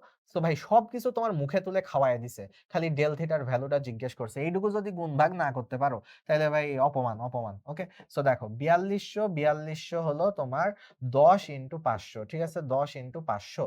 সো ১০ ইনটু ৫০০ দ্যাট মিনস কত? এখানে কাটাকাটি করি। চলো ২ টা শূন্য কেটে দিলাম, ২ টা শূন্য কেটে দিলাম। আ তারপরে 42/50 থাকে। তার মানে কত থাকতেছে আসলে? আচ্ছা ২ দিয়ে কাটে এটা ৫ হয় এটা। আর এটা হলো তোমার কত হয়? এটা হলো তোমার ২১ হয়। সো যদি এত কাহিনী না করে আরেকটা শর্টকাট মারা যেত বাট মারব না। তোমরা হলো পরে বুঝবা না। নিচে আছে কত? নিচে আছে দেখো ৫ ৫ ২৫ আর উপরে আছে ২১। তার মানে ২৫ আর ২১। একটা দশমিক নিলাম। দশমিক নিলে 0 হয়। ২৫ কয়বার যায়? ৮ বার যায়। এক্সপেরিয়েন্স থেকে করতে, করতে বুঝছি ৮ বার যায়। ঠিক আছে? তোমরাও বারবার করলে বুঝবা যে ৮ বার গেলে ২০০ হয়। ৮ ২৫ ২০০। সো ১০ থেকে একটা শূন্য আনতে পারি ৪ বার যাই। সো তার মানে ১০০ হয়ে যায়।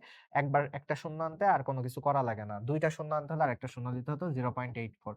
তার মানে আসলে কতটুকু তাপমাত্রার পরিবর্তন হইছে? আ তোমার হলো ডেল থিটা 0.84 কেন আসলো? দেখি তো। আমরা কি ভুল-টুল করছি নাকি?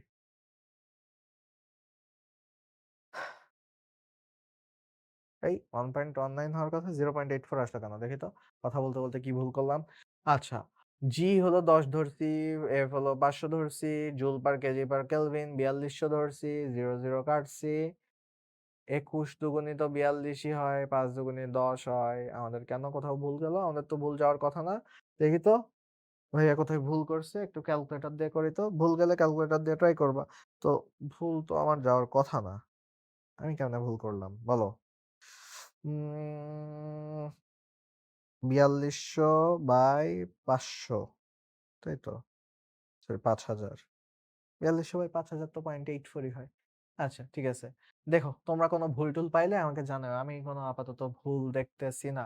ভুল কি দেখতেছি? আমি কোন ভুল দেখতেছি না। স্যাডলি কিছু করার নাই। সো যদিও 1.19 ডিগ্রি সেলসিয়াস দেওয়া আছে, ভুল কেন দেখতেছি না? আমি তো এটা করছিলাম। এটা যখন এই স্লাইডটা বানাইছিলাম তখন করছিলাম। তখন তো আমার এই ভুলটা চোখে পড়ে নাই। সো একটু চেক দিও তো। দেখো তোমরা আমাকে জানাও। রুদ্ধতাপ প্রক্রিয়ায় গামা ইকুয়ালস টু 1.4 দ্বিপরমাণু গ্যাসের চাপ 0.5% বৃদ্ধি করা হলে, এটা বিশাল বড় ম্যাথ। এটা ডিরেক্ট হলো তোমাদের বইতে দিয়ে দিছে স্যার। সো 0.5% যদি যেহেতু এটা রুদ্ধতাপ প্রক্রিয়া মানে ঝামেলা আছে। 1.4 হাবিজাবি করতে হয়, লগ ডগ আনতে হয়। সো এত কাহিনী তো তুমি করবা না মেডিকেলের জন্য। বুয়েট 10-11 সালের প্রশ্ন। সো তখন বুয়েটে এমসিকিউ ছিল। সো যদি তাও এটা জাস্ট রাখছি তোমাদের এইটুকু বোঝানোর জন্য, আর খালি এটাই মনে রাখবা। এই টাইপের মানে সংখ্যা চেঞ্জ করে দিবে না। মেডিকেলে যদি কখনো দিয়েও থাকে হুবহু এই সংখ্যা দিয়েই দিবে। মনে রাখবা যে চাপ বৃদ্ধি করলে কি হয়? চাপ বৃদ্ধি করলে গ্যাসের আয়তন তো কমবে। তো কতটুকু কমবে? অতটুকু কমবে না, যেহেতু এটা রুদ্ধতাপীয়। সো এটা হলো এই 0.36% কমবে। সো 0.5 এর সাথে 0.36, এটা জাস্ট একটু ডিরেক্ট মনে রাখতে পারো। একটা বস্তু 9 মিনিটে 50 ডিগ্রি থেকে 35 ডিগ্রি নেমে আসে, ফারেনহাইট স্কেলে নেমে আসার হার কত? ঠিক আছে? হার চাইছে। তার মানে হার কততে চাইছে? পার সেকেন্ড চাইছে। আমি অপশন পড়ে নিয়েছি। দেখো সবসময় প্রশ্ন সলভ করার আগে অপশন পড়াই ভালো। ঠিক আছে? 9 মিনিট মানে কত? 9 মিনিট মানে 3600 সেকেন্ড। 9 into 60 sorry 63 9 into 60। ঠিক আছে? 9 ইনটু 60, তার মানে আল্টিমেটলি হলো 0 6 9 63। ৬-৯-৫৪, সরি ৭-৯-৬৩, ৬-৯-৫৪, ৫৪০ সেকেন্ড। ঠিক আছে? হিসাবে এরকম গরমিল হচ্ছে কেন? ৫৪০ সেকেন্ড। ৫৪০ সেকেন্ড ৩৫ থেকে ৫০ এ নেমে আসছে। সো ৩৫ থেকে ৫০ এ নেমে আসছে মানে কত? ৩৫ থেকে ৫০ এ নেমে আসছে মানে তুমি এখন ২ টা কাজ করতে পারো। একটা বড় ওয়েতে যেতে পারো, একটা ছোট ওয়েতে যেতে পারো। বড় ওয়ে কি? ৩৫ ডিগ্রিকে তুমি হলো ফারেনহাইটে নিতে পারো। ৫০ ডিগ্রিকে ফারেনহাইটে নিতে পারো। একটু বড় হবে। But okay, good. পার্থক্য বের হয়ে যাবে। আরেকটা কাজ করতে পারো। আরেকটা কাজ তোমারে একটু আগে পড়াইলাম না যে del C by 5 equals to হলো del F by 9। So ultimately তাহলে এখানে del C কত? 15 ডিগ্রি সেলসিয়াস না? যে 15 ডিগ্রি সেলসিয়াসের পার্থক্য হইছে, তাহলে তোমার এখানে ফারেনহাইট স্কেলে পার্থক্যটা কত হবে? ফারেনহাইট স্কেলে হলো এটা হবে ৩-৯ ২৭। তার মানে ফারেনহাইট স্কেলে পার্থক্য হলো ২৭ ডিগ্রি সেলসিয়াস। তার মানে ২৭ ডিগ্রি ফারেনহাইট। তো এখন কথা হলো ২৭ ডিগ্রি ফারেনহাইট ৫৪০ সেকেন্ডে হচ্ছে। তার মানে এখন কথা হলো যে ২৭ বাই ৫৪০, এটা হলো কথা। তাই না? ২৭ বাই ৫৪০। তো চলো ২৭ বাই ৫৪০ যেহেতু কথা, তার মানে আমাদের তো এখন হলো একটু দশমিক-টশমিক দিয়ে খেলা করতে হবে। তাহলে আমি দশমিক দিলাম। হলো না, কাজ হলো না। আরেকটা দশমিক দিই, তাহলে এখন কাজ হবে। দেখি তো ৫৪০ কয়বার যাবে? আ যদিও হলো এখানে একটা কাহিনী আছে, ঠিক আছে? আমি দেখে বুঝতেছি, বাট আচ্ছা তোমাদের জন্য আরেকটা সহজ পদ্ধতিতে করি, সহজ পদ্ধতিতে করি চলো। কাটাকাটি যাই, ঠিক আছে? তার মানে এখন আমাদের করতে হবে কি? ২৭ বাই ৫৪০, ২৭ বাই ৫৪০। তো তার মানে ৫৪০ মানে কি? ৫৪ ইনটু ১০, এইভাবে লিখতে পারি। ২৭ দিয়ে ৫৪ কাটাকাটি যায়, এই জায়গায় ২ থেকে যায়। সো তার মানে আল্টিমেটলি কত হয়? উপরে থাকে ১, নিচে থাকে ২ ইনটু ১০। সো আ এই ২ ১ ইনটু ২ ১/২ মানে হাফ, বুঝতেছই। তার মানে হাফ, হাফের নিচেও আছে ১০। হাফের নিচেও আছে ১০। তার মানে আল্টিমেটলি 0.05 ফারেনহাইট পার সেকেন্ড। ঠিক আছে? কোনটা? তাহলে এই যে গ হবে উত্তর। ওকে? কাহিনী বুঝছো? ভাগ করার জন্য কাটাকাটিটা করে নিতে হতো। বড় জিনিস ভাগ করতে গেলে আবার প্যারা হয়ে যাবে। একটা সীসার বুলেটে দেয়ালে বাধাপ্রাপ্ত হলে ১৬০ কেলভিন বৃদ্ধি পেল। দেয়ালে তাপ নষ্ট না হলে বুয়েটের বেগ কত ছিল? সীসার আপেক্ষিক তাপ আমরা বের করছি। তার মানে ভাই একটু আগে আমরা করে আসলাম যে জিনিস হাফ এমভি স্কয়ার। এই ক্ষেত্রে গতিশক্তি, এই ক্ষেত্রে স্থিতিশক্তি না, এমএস ডেল থিটা। ঠিক আছে? MS del theta. সো এখন তাহলে এই ক্ষেত্রে এমএম কাটা যাবে, যেহেতু ভর আমার লাগতেছে না, ভর দেওয়াও নাই, বেঁচে গেছি। সো তাহলে বুলেটের বেগ কত দেওয়া আছে? বেগই বের করতে বলছে, তাই না? বেগ বের করতে বলছে, ভি বের করতে বলছে। সো আমার ভি কত? রুট এদিকে মানে আমরা পুরাটুকুই একবারে করে দিলাম 2s ডেল থিটা। সো তার মানে রুটের ভিতরে 2 ইনটু s কত? ১৩০। ডেল থিটা কত? ১৬০ কেলভিন বৃদ্ধি পাইছে। সো তার মানে আল্টিমেটলি আমার এখানে এখন একটু আ কারিশমা করতে হবে। ঠিক আছে? কারিশমা যেহেতু করতে হবে, কারিশমা করতে হবে, তাই না? সো চলো দেখি কারিশমা করি। কিছু করার নাই। কারিশমা কেমনে করব দেখো। ১৬০, ১৬০ এর ক্ষেত্রে আমি দেখে আমার এক্সপেরিয়েন্স থেকে আরকি বলতে পারতেছি। এখন নাইলে তুমি হুট করে বলতে পারবা না। তো দেখো আমি এখান থেকে ১৬০ কে ২ দিয়ে ভাগ করলাম। কত হয়? ৮০। ৮০ নিলাম। আর যেহেতু ওই ২ এই ২ এর সাথে গুণ করে দিলাম, ৪ হয়ে যায়। মানে ২ গুণ ১৬০ আর ৪ গুণ ৮০ একই কথা না? ১৬০ গুণ ২ মানে কি? ১৬০ গুণ ২ মানে ৩২০। আর ৪ গুণ ৮০ মানে কি? ৩২০ ই, তাই না? সো আমি এটা কেন করলাম? কারণ ৮০ এর কাছাকাছি একটা পূর্ণবর্গ সংখ্যা আছে ৮১। রুট করলে ৯ হয়ে যাবে। ৯ এর কাছাকাছি হবে। ৪ এর রুট করলে কত হবে? ২ হবে। সো তার মানে আমি রুটের কাছাকাছি সংখ্যাগুলো নিতেছি। মাঝখান থেকে ১৩০ আছে। ১৩০ এর কাছাকাছি আছে কত? ১২১ আছে। ১১ হয়ে যাবে। সো তার মানে আল্টিমেটলি আমি কিন্তু ৪ এর রুট করলে ২ পাবো। ১৩০ এর রুট করলে ১১ এর মতন পাবো। আর আমার অপশনগুলো বেশ দূরে আছে, সমস্যা নাই। আর এইজন্য একটু ধরে নিতে পারবো। আর এটা করলে ৯ পাবো। So ২ into ১১ into ৯। So ২ into ১১ into ৯ মানে কি? আ ২ ইনটু ১১ ইনটু ৯ মানে হলো তোমার ১১ দুগুণিত হলো ২২, আর ৯ গুণ করলে কত হয়? ৯ দুগুণে ১৮ ৮ হাতে ১ ৯ দুগুণে ১৮ আর একে ১৯৮। সো ১৯৮ মানে কি? ১৯৮ মানে ২০০ র কাছাকাছি। সো দেখো এর আশেপাশে আর যেহেতু কোনো কিছু নাই ২০০ হবে উত্তর। দেখছো কিভাবে বের করলাম? এরপর জলপ্রপাত এত উঁচুতে ছিল, পথে গতিশক্তি অর্ধেক তাপশক্তিতে পরিণত হয়, তাহলে তাপমাত্রা বৃদ্ধি কত? দেখি। আমরা যেহেতু আগেরটা মিলাইতে পারলাম না, এটা মিলাইতে পারি কিনা দেখি।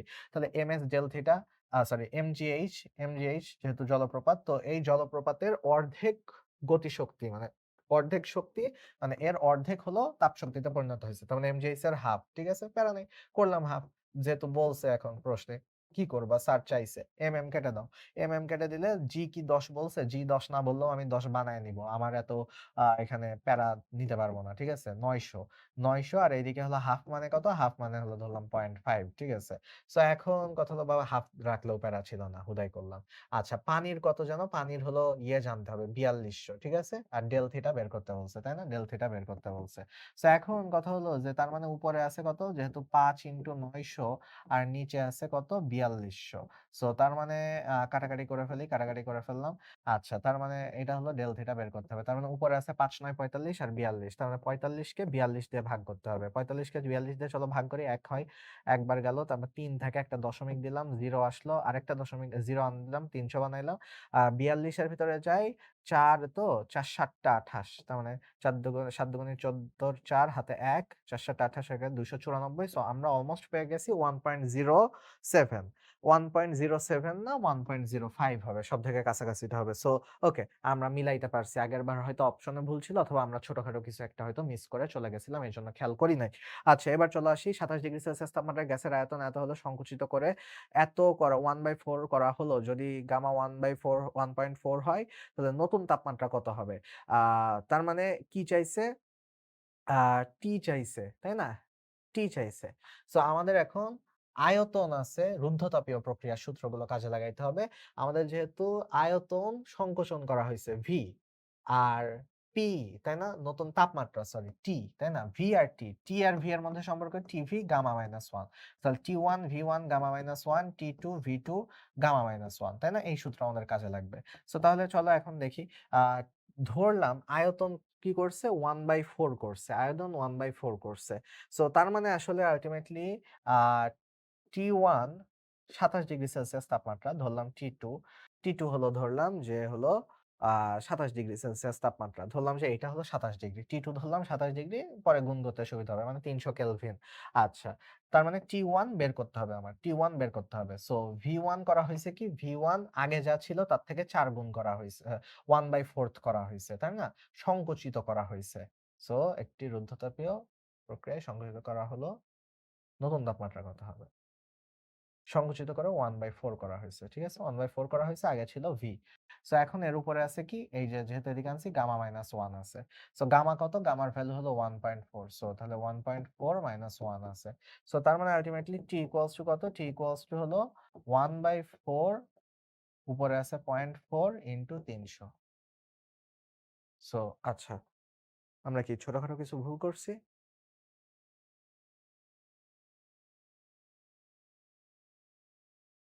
4 হবে ভিতরে, ব্র্যাকেটের ভিতরে 4 হবে। আচ্ছা। আচ্ছা, আচ্ছা। সো এখানে ৪ গুণ করা হইছে হবে। ৪ গুণ করা হইছে। ঠিক আছে? আগের তুলনায় এটা ৪ গুণ। সো এটা হলো ভিতরে 4 হবে। যেহেতু মিলতেছে না, দেখি। উম উম উম উম উম ৪ গুণ করতে হতো। প্রশ্নে হয়তো কোনো কারণে ভুল-টুল হয়েছে। ৪ গুণ করতে হতো। আচ্ছা। সো এখন তারপরে চলো দেখি আমরা। হুম। ও আচ্ছা সরি। আচ্ছা, প্রশ্ন ভুল ছিল না। এখানে একটা জিনিস আমি ভুল করে ফেলছিলাম। হ্যাঁ, এইদিকে তো T2 আনছি আর V1 টা এদিকে গেছে। হ্যাঁ। সো হ্যাঁ, V1 তো নিচে আছে। V1 এই জায়গায় 1/4 হতো। সো উপরেরটা V থাকতো। আচ্ছা ঠিক আছে। ওকে। ঠিক আছে। এইটা ঠিকই আছে। প্রশ্নে কোনো ভুল নাই। সবকিছুই ঠিকঠাক আছে। ঠান্ডা মাথায় করো। ঠিক আছে? এই যে এইটা হলো V1 যেটা নাকি হলো ৪ গুণ হয়েছিল। আর এটা হলো ছিল V2 আরকি। ঠিক আছে? সো তার মানে আল্টিমেটলি এটা হলো আমার ঠিকই আছে। ম্যাথ ঠিকই আছে। ওকে? ম্যাথ ঠিকই আছে। ওকে। তারপর একটা মোটর গাড়ির টায়ার ২৭ ডিগ্রি সেলসিয়াস তাপমাত্রা আর ২ বায়ুমণ্ডলীয় চাপে আছে। যদি টায়ারটি হঠাৎ করে ফেটে যায় চূড়ান্ত তাপমাত্রা নির্ণয় করো। হঠাৎ ফেটে গেছে মানে রুদ্ধতাপীয় হইছে। সো তাহলে আর ২ বায়ুমণ্ডলীয় চাপে আছে, ফেটে যাওয়ার পরে কি হয়ে গেছে? 1 এটিএম হয়ে গেছে। আগে ছিল 2 এটিএম, এখন হয়ে গেছে 1 এটিএম। সো এখন প্যারা হলো হঠাৎ ফেটে গেছে মানে রুদ্ধতাপীয়। তার মানে টি আর পি এর মধ্যে সম্পর্ক। টিপি এর মধ্যে সম্পর্ক কি 1 বাই গামা মাইনাস 1, তাই না? সো এইগুলো সব রুদ্ধতাপীয়র ক্ষেত্রে এগুলো সবই ঝামেলাপূর্ণ জিনিসপাতি। সো তাও যেহেতু অনুশীলনীতে আছে তাই তোমাদেরকে দেখানোর জন্য এখানে দিয়ে দিছি 1 বাই গামা মাইনাস 1। সো এখন কথা হলো যে T1 কত ছিল? T2 বের করতে বলছে। ধরো T2 বের করব। সো T1 ছিল ৩০০, ২৭ ডিগ্রি মানে ৩০০ কেলভিন। কেলভিনে নিতে হবে। P1 কত ছিল? P1 ছিল ২ বায়ুমণ্ডলীয় চাপে। কোন গ্যাস ছিল আ বা বায়ুমণ্ডলীয় চাপে? আচ্ছা, কোন গ্যাস বলে নাই। সো তার মানে এটা ধরেই নিলাম যে আ নরমাল কোন একটা গ্যাস ছিল যে বা বহু পারমাণবিক গ্যাস ছিল। তার মানে আসলে তাহলে এটা বিশাল তো জটিল হয়ে যায়। 0.33 হয়ে যায় উপরে, সরি, এটা হলো 1/1.33 মাইনাস 1, আর T2 হলো তোমার বের করতে হবে। আর যেহেতু এটা 1 হয়ে গেছে তার মানে 1 এর পাওয়ার হয়ে গেছে 1.33 মাইনাস 1। সো 1 এর পাওয়ার যাই হোক না কেন তার তো রেজাল্ট আসবে দিন শেষে 1। সো তার মানে এইটুকু তো 1 যদি হয়ে যায় তার মানে আসলে এইদিকে আছে T2, এইটুকুর রেজাল্ট আমার বের করলে আমার হয়ে যাবে। সো ৩০০ 2 এর পাওয়ার এত। ভাই তার মানে এটা অবশ্যই পারফেক্টলি ২০০ থাকতেছে না, এত কমও হবে না। এটা হবে ২৪৬, ঠিক আছে? এটা হবে ২৪৬। সো চূড়ান্ত তাপমাত্রা নির্ণয় করো। ও আচ্ছা, এটা তো ৩০০ কেলভিন। ঠিক আছে। ও হ্যাঁ। সো এটা ৩০০ ডিগ্রি সেলসিয়াস। আচ্ছা, হ্যাঁ, হ্যাঁ, হ্যাঁ। এটা তখন কি হবে চলো দেখি, একটু করেই দেখি। ওকে? এটা একটু করেই দেখি। এটা করা সম্ভব না ক্যালকুলেটর ছাড়া। করে দেখি বললাম, বাট করা সম্ভব না ক্যালকুলেটর ছাড়া। ক্যালকুলেটর ছাড়া সম্ভব না। উফ! এটা ক্যালকুলেটর ছাড়া সম্ভব না। ওকে? তো ক্যালকুলেটর ছাড়া সম্ভব না। ওকে, এগুলো স্কিপ করে ফেলবা। এগুলো স্কিপ করে ফেলবা। ক্যালকুলেটর থাকলে করে দেখতে পারো। নাইট্রোজেন গ্যাসের ক্ষেত্রে গামা এর মান কত? N2, তাহলে 1.4। ওকে? তারপরে হলো Cp/Cv গামা হয় পিভি এর ছেদবিন্দুতে ঢালদ্বয়ের অনুপাত কত? আচ্ছা, রুদ্ধতাপীয় হলো গামা গুণ খাড়া। সো রুদ্ধতাপীয় যদি সামনে থাকে তাইলে হবে গামা, আর যদি সমতাপীয়টা সামনে থাকে তাহলে হবে 1 বাই গামা। মানে বুঝতেছো, রুদ্ধতাপীয় তো বেশি। মানে রুদ্ধতাপীয় গামা, গামা ইস টু 1 মানে অনুপাত। আর যদি বলতো সমতাপীয় আর রুদ্ধতাপীয় তাহলে 1 ইস টু গামা হতো, মানে 1 বাই গামা হতো। আচ্ছা, যাই হোক গেল। কোন গ্যাসের দুটি মোলার আপেক্ষিক অনুপাত, আচ্ছা মোলার আপেক্ষিক তাপ বলতে সিপি আর সিভি অনুপাত হলো ধ্রুব রাশি, যেটা নাকি Cp/Cv equals to gamma. So এই রাশিকে কোন প্রতীক দ্বারা প্রকাশ করা হয়? গামা। তো Cp/Cv ইকুয়ালস টু কত জিজ্ঞেস করছে। মোলার তাপ ধারণ ক্ষমতার সমীকরণ কত? আমরা জানি যে হলো কিউ বা ডিকিউ, ঠিক আছে? ডিকিউ বা কিউ যেটাই বলো, এম, ঠিক আছে? এম না বলে আমরা হলো বড় হাতের এম ও দিতে পারি, ছোট হাতের এম ও দিতে পারি। M C, M S del থিটার জায়গায় এম সি ডিটি বলতে পারি। সো এটা যদি হয় তাহলে এখন যেহেতু সি বের করতে বলছে, সি কত? সি হলো ডিকিউ বাই এম ডিটি, ঠিক আছে? DQ by M DT. Okay? DQ by M DT. Okay? So তাহলে এটা চলো দেখি এটা কোনটা। C equals to DQ by M DT হলো ক। ঠিক আছে? ক হলো এখানকার উত্তর। আচ্ছা, গেল। এরপরে দ্বিপারমাণবিক গ্যাসের ক্ষেত্রে সিপি/সিভি এর অনুপাত বলতে বোঝাচ্ছে গামা। গামা হলো দ্বিপারমাণবিকের 1.41। তারপরে আসি নির্দিষ্ট পরিমাণ গ্যাসের অভ্যন্তরীণ শক্তি নিম্নের কোনটির উপর নির্ভর করে না। অভ্যন্তরীণ শক্তি, দেখো নির্দিষ্ট পরিমাণ গ্যাসের অভ্যন্তরীণ শক্তি। অভ্যন্তরীণ শক্তি সবার আগে যেটার উপর ডিপেন্ড করবে? তাপমাত্রার উপরে। আয়তন, চাপ এগুলোর উপরেও ডিপেন্ড করতে পারে। তো এই ক্ষেত্রে ভরের উপর ডিপেন্ড করবে না। কারণ তাপগতিবিদ্যাতে তো ভাই ভর কোন জায়গায় পড়তেছো। গ্যাসের অভ্যন্তরীণ শক্তি নির্ভর করে কোন রাশিটির উপরে? যদি একটা রাশিই বলতে হয় তাহলে সেই ক্ষেত্রে অভ্যন্তরীণ শক্তি হলো তাপমাত্রা বলতে হবে, যে তাপমাত্রার উপর নির্ভর করে।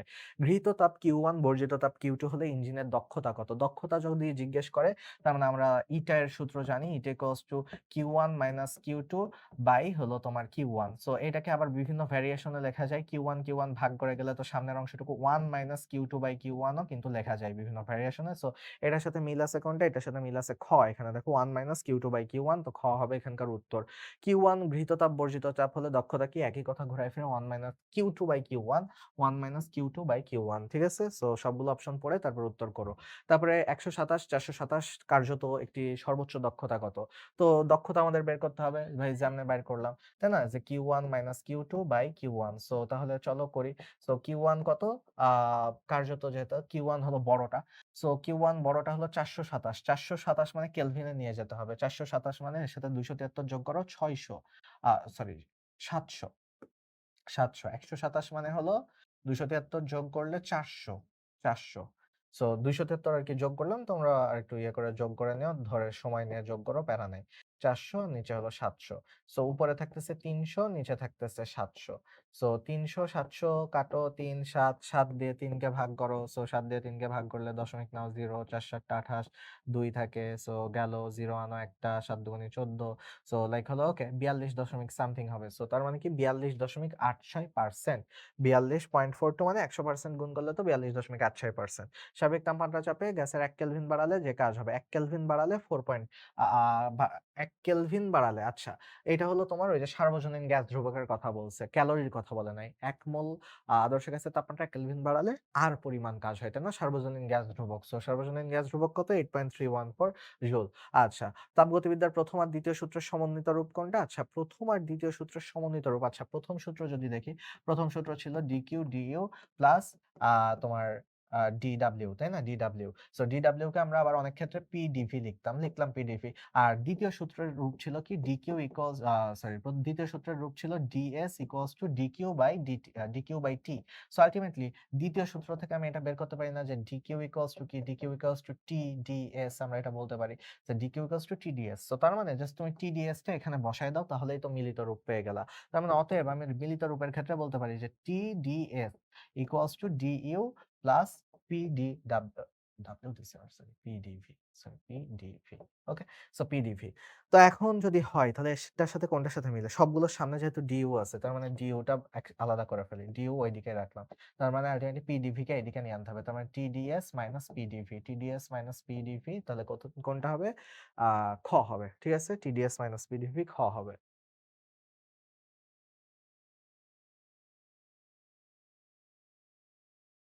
সরি, এক সেকেন্ড, কোনো ভুল করছি? pdv প্লাস tds, এটা কেন দিলাম? আমি তো ঠিক করছিলাম মনে হয়, এটা মনে হয় স্লাইডে ঠিক হয় নাই। ঠিক আছে, আমরা যেটা করছি এটাই ঠিক আছে, এটার স্লাইডটা ভুল আছে, এটা আমি শিওর। ওকে, সো গেল, ঠিক করে দিলাম। ওকে, চলো তাপগতিবিদ্যার দ্বিতীয় সূত্রের কোনটি সমীকরণ? ঠিক আছে, দ্বিতীয় সূত্রের সমীকরণ হলো ds equals to dq by t। Okay, equals to dq by t।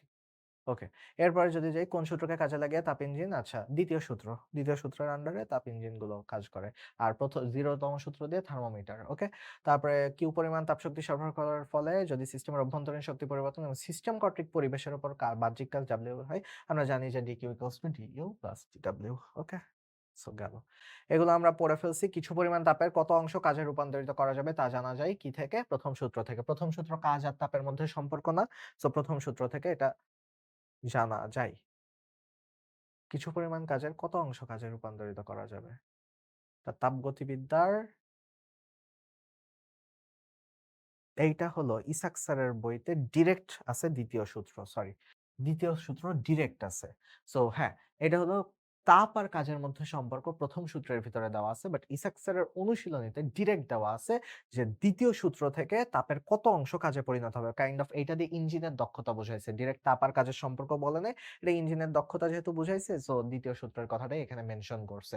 ওকে, তারপরে আসি যে 10 মোল গ্যাসের রুদ্ধতাপীয় সংকোচনের সময় 530 জুল কাজ সম্পাদিত হয়। উক্ত ব্যবস্থায় অন্তঃস্থ শক্তির পরিবর্তনের মান কত? ভাই দেখো, রুদ্ধতাপীয় মানে কি? রুদ্ধতাপীয় মানে ডিকিউ জিরো মানে বাকি আছে কে? ডিইউ আর ডিডব্লিউ। সো ডিডব্লিউ যদি হয় 530, তার মানে আলটিমেটলি আমরা বলতে পারি যে DW equals to minus DU. So এটা যদি হয় 530, ইকুয়ালস টু মাইনাস ডিইউ, তার মানে অতএব ডিইউ কত? অন্তঃস্থ শক্তির পরিবর্তন কত? ডিইউ হলো, মাইনাসটা এদিকে নিয়ে আসো, 530 জুল হয়ে যায়। So minus 530 joule. ঠিক আছে, যেটা একটা রুলটা মাইনাস 530 জুল। ওকে, সো গেল। তাপ ইঞ্জিন একটা যন্ত্র যা কি করে? তাপ ইঞ্জিন হলো তাপ শক্তিকে যান্ত্রিক শক্তিতে রূপান্তর করে। ঠিক আছে, সো গেল। তারপরে হলো একটা তাপ ইঞ্জিনের কর্মদক্ষতা কত? তাপ ইঞ্জিনের কর্মদক্ষতা হলো এই যে W by Q one. W মানেই কিন্তু Q one minus Q two. So এগুলো সব সহজ জিনিসপাতি। তাপ ইঞ্জিন থেকে তাপ বের না হয়, তবে তাপ বের না হলে কিউ টু জিরো। দেখো, তার মানে তাপ বের না হলে Q one minus Q two by Q1, তো ইনটু 100%, তাই না? ইনটু 100%। সো এইটা যদি জিরো হয়ে যায়, এটা যদি না হয়ে যায়, তার মানে কিউ ওয়ান কাটাকাটি চলে যায়। কিউ ওয়ান কাটাকাটি চলে গেলে তার মানে কি হয়ে যায়? তার মানে 1/100 মানে লাইক হলো 100% হয়ে যায়। সো 100% হয়ে যায় যদি কোনো তাপ বের না হয়, তাহলে 100%। আচ্ছা, 500 জুল কাজ সম্পাদন করায় সিস্টেম হতে 300 জুল তাপ শক্তি বেরিয়ে গেল। সিস্টেমের অন্তঃস্থ শক্তির পরিবর্তন কত? সো লিখো সূত্র, DQ equals to DU plus DW. So ultimately ৩০০ joule বেরিয়ে যাচ্ছে। বেরিয়ে গেলে মানে ৩০০ জুল মাইনাস হয়ে যাচ্ছে। ডিইউ কত বের করতে বলছে। আর সিস্টেমের উপরে কাজ সম্পাদন হইছে মানে -৫০০ জুল হইছে। সো তার মানে সিস্টেমের উপরে -৫০০ জুল। সিস্টেম যদি কাজ করত তাহলে হতো প্লাস ৫০০ জুল। আর সিস্টেমের উপর কাজ করা হইছে বাইরে থেকে, তাহলে এই যে বেলুনটার উপর চাপ দিছি তার মানে মাইনাস হইছে। সো তার মানে এইটা এবার অতএব বলো ডিইউ কত? ৫০০ টা এদিকে আনলে প্লাস হয়ে যাচ্ছে। তার মানে আল্টিমেটলি প্লাস ৫০০ মাইনাস হলো ৩০০। সো আল্টিমেটলি কত হচ্ছে? ২০০। সো ডিইউ হলো ২০০। ঠিক আছে? ডিইউ হলো ২০০। সো মাইনাস ২০০ হলো কেন? মাইনাস ২০০ কেন? আচ্ছা দাঁড়াও ১ সেকেন্ড। আ ৩০০ জুল তাপশক্তি বেরিয়ে গেল। সিস্টেমের অন্তঃস্থ শক্তির পরিবর্তন কত হবে? সিস্টেমের অন্তঃস্থ শক্তির পরিবর্তন। সিস্টেমের উপর প্রসারণ তোমার কাজ সম্পন্ন করায়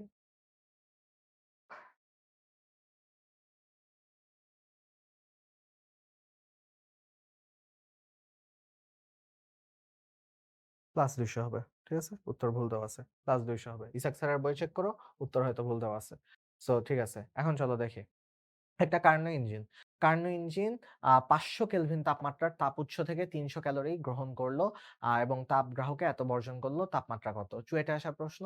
সো বিশাল বড় ক্যালকুলেশন হবে, বাট কিভাবে করতে হবে জাস্ট হলো বুঝেই যাচ্ছ।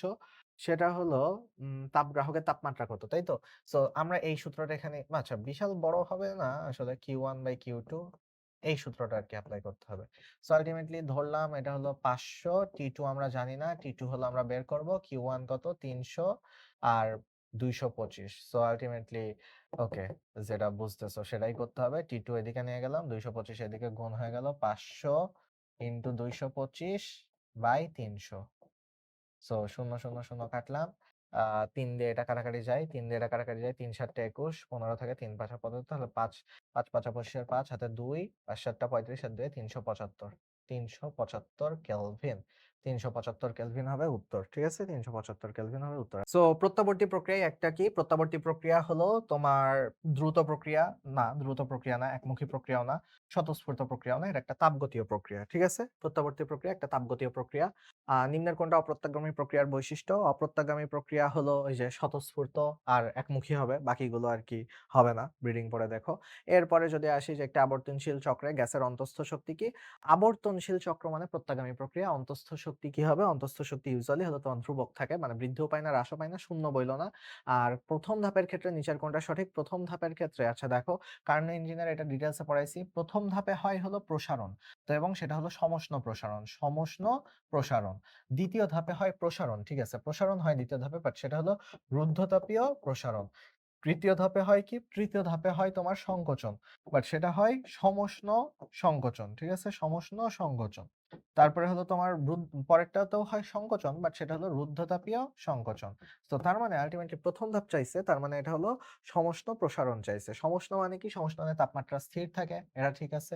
আর প্রসারণ, আচ্ছা প্রসারণ তো এসব কিছু আর চায় নাই, তার মানে তাপমাত্রা স্থির থাকে চাইছে। আচ্ছা চতুর্থ ধাপে কি হয়? চতুর্থ ধাপে দেখালাম রুদ্ধতাপীয় সংকোচন হয়। তার মানে রুদ্ধতাপীয় সংকোচন, এই যে পেয়ে গেছি রুদ্ধতাপীয় সংকোচন হয়। ওকে। তারপরে যদি যাই কার্নো ইঞ্জিনের কোন ধাপে তাপ বর্জন হয়? কার্নো ইঞ্জিনের তাপ বর্জন হয় মানে কি?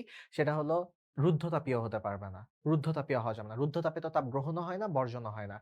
তার মানে ২ আর ৪ বাদ ১ আর ৩ এর মধ্যে সমউষ্ণতে তাপ গ্রহণ বর্জন হয়। উষ্ণতা সেম থাকে বাট তাপ আদান-প্রদান হয়।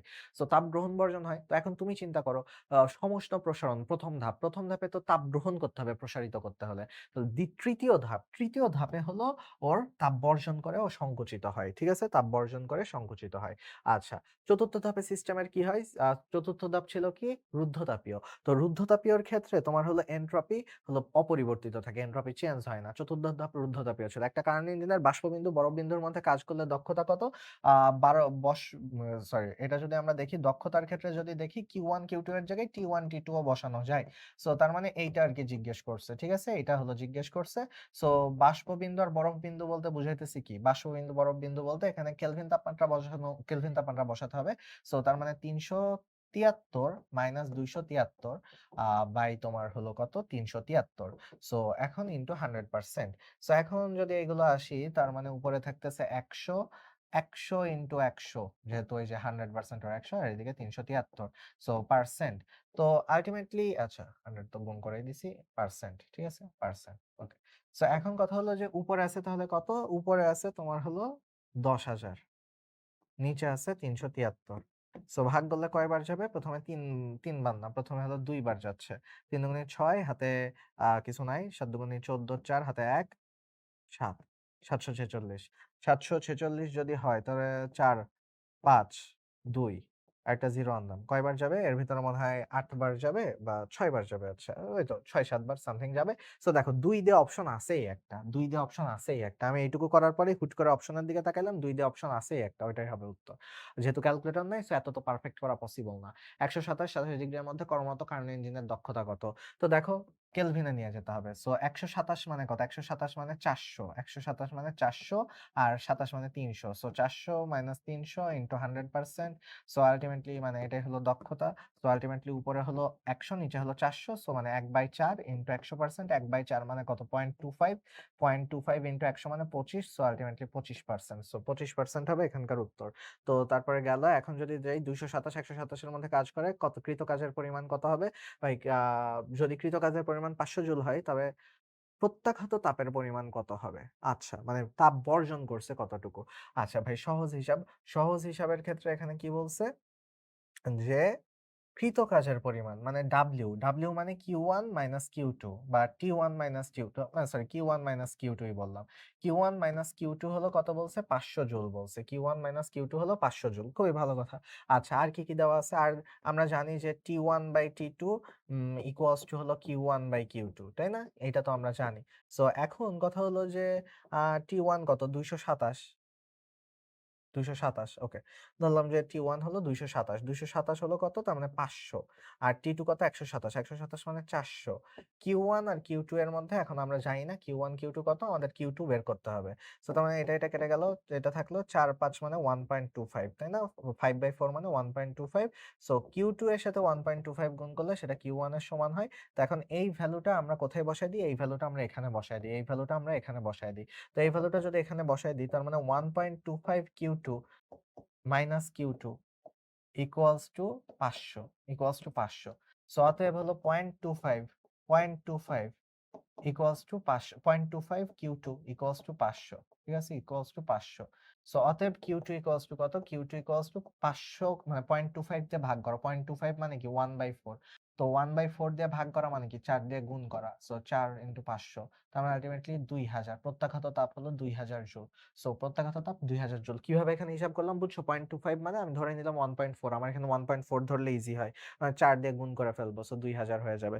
সো -১০ ডিগ্রি এবং ২০ ডিগ্রি উষ্ণতার মধ্যে ক্রিয়ারত একটা হিমায়কের সর্বোচ্চ কার্যকৃত সহগ কত? কার্যকৃত সহগের সূত্র হলো Q2 Q1 minus Q2 Q2 by Q1 minus Q2 so এখানে হলো Q2 কত? -১০ ডিগ্রি। তো এটারে কেলভিনে নিয়ে গেলে হয়ে যায় ২৬৩। Q1 কত? ২০ ডিগ্রি। তার মানে ২৯৩ মাইনাস ২৬৩।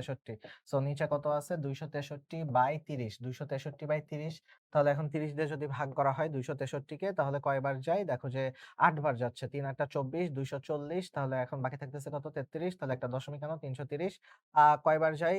যদিও হলো তোমার আ বা সরি ৩৩ না ২৩ বাদ থাকতেছে। সরি ২৩ বাদ থাকতেছে। দশমিক দিলাম, 0 আনলাম। তাহলে অলমোস্ট ৮ বার যাচ্ছে। লাইক অলমোস্ট ৮ বার ৮.৭ সামথিং। সো ৮.৭ সামথিং যেহেতু তাহলে ৮.৮ হচ্ছে এটা। আর তারপরে যদি আসি যে নিম্ন তাপমাত্রা থেকে উচ্চ তাপমাত্রা পাঠানোর প্রক্রিয়াকে কি বলে? প্রক্রিয়াকে বলা হয় হিমায়ন আর যন্ত্রটাকে বলা হয় হিমায়ক। সো যেহেতু যন্ত্র চাই নাই প্রক্রিয়া চাইছে তাহলে এটা হলো হিমায়ন হবে। তারপরে এত তাপমাত্রা এবং বাইরে গরম আবহাওয়ার তাপমাত্রা এত কার্যকৃত সহগ কত? সো কার্যকৃত সহগের সূত্র আমরা জানি যে Q2 Q1 মাইনাস হলো Q2 সো তাহলে Q2 কত এখানে? Q2 হলো ২৫০ দেখো বস্তুর তাপমাত্রা ২৫০ সো এখন বস্তুর তাপমাত্রা যদি ২৫০ হয়, বাইরের তাপমাত্রা হলো ৫০০, বস্তুর তাপমাত্রা আমরা দেখলাম ২৫০ তো তাহলে কত হয়? ২৫০/২৫০ ২৫০/২৫০ মানে কত? ১ তার মানে দেখো এখানে ইজি জিনিস ২৫০/২৫০ হলো 1 ওকে?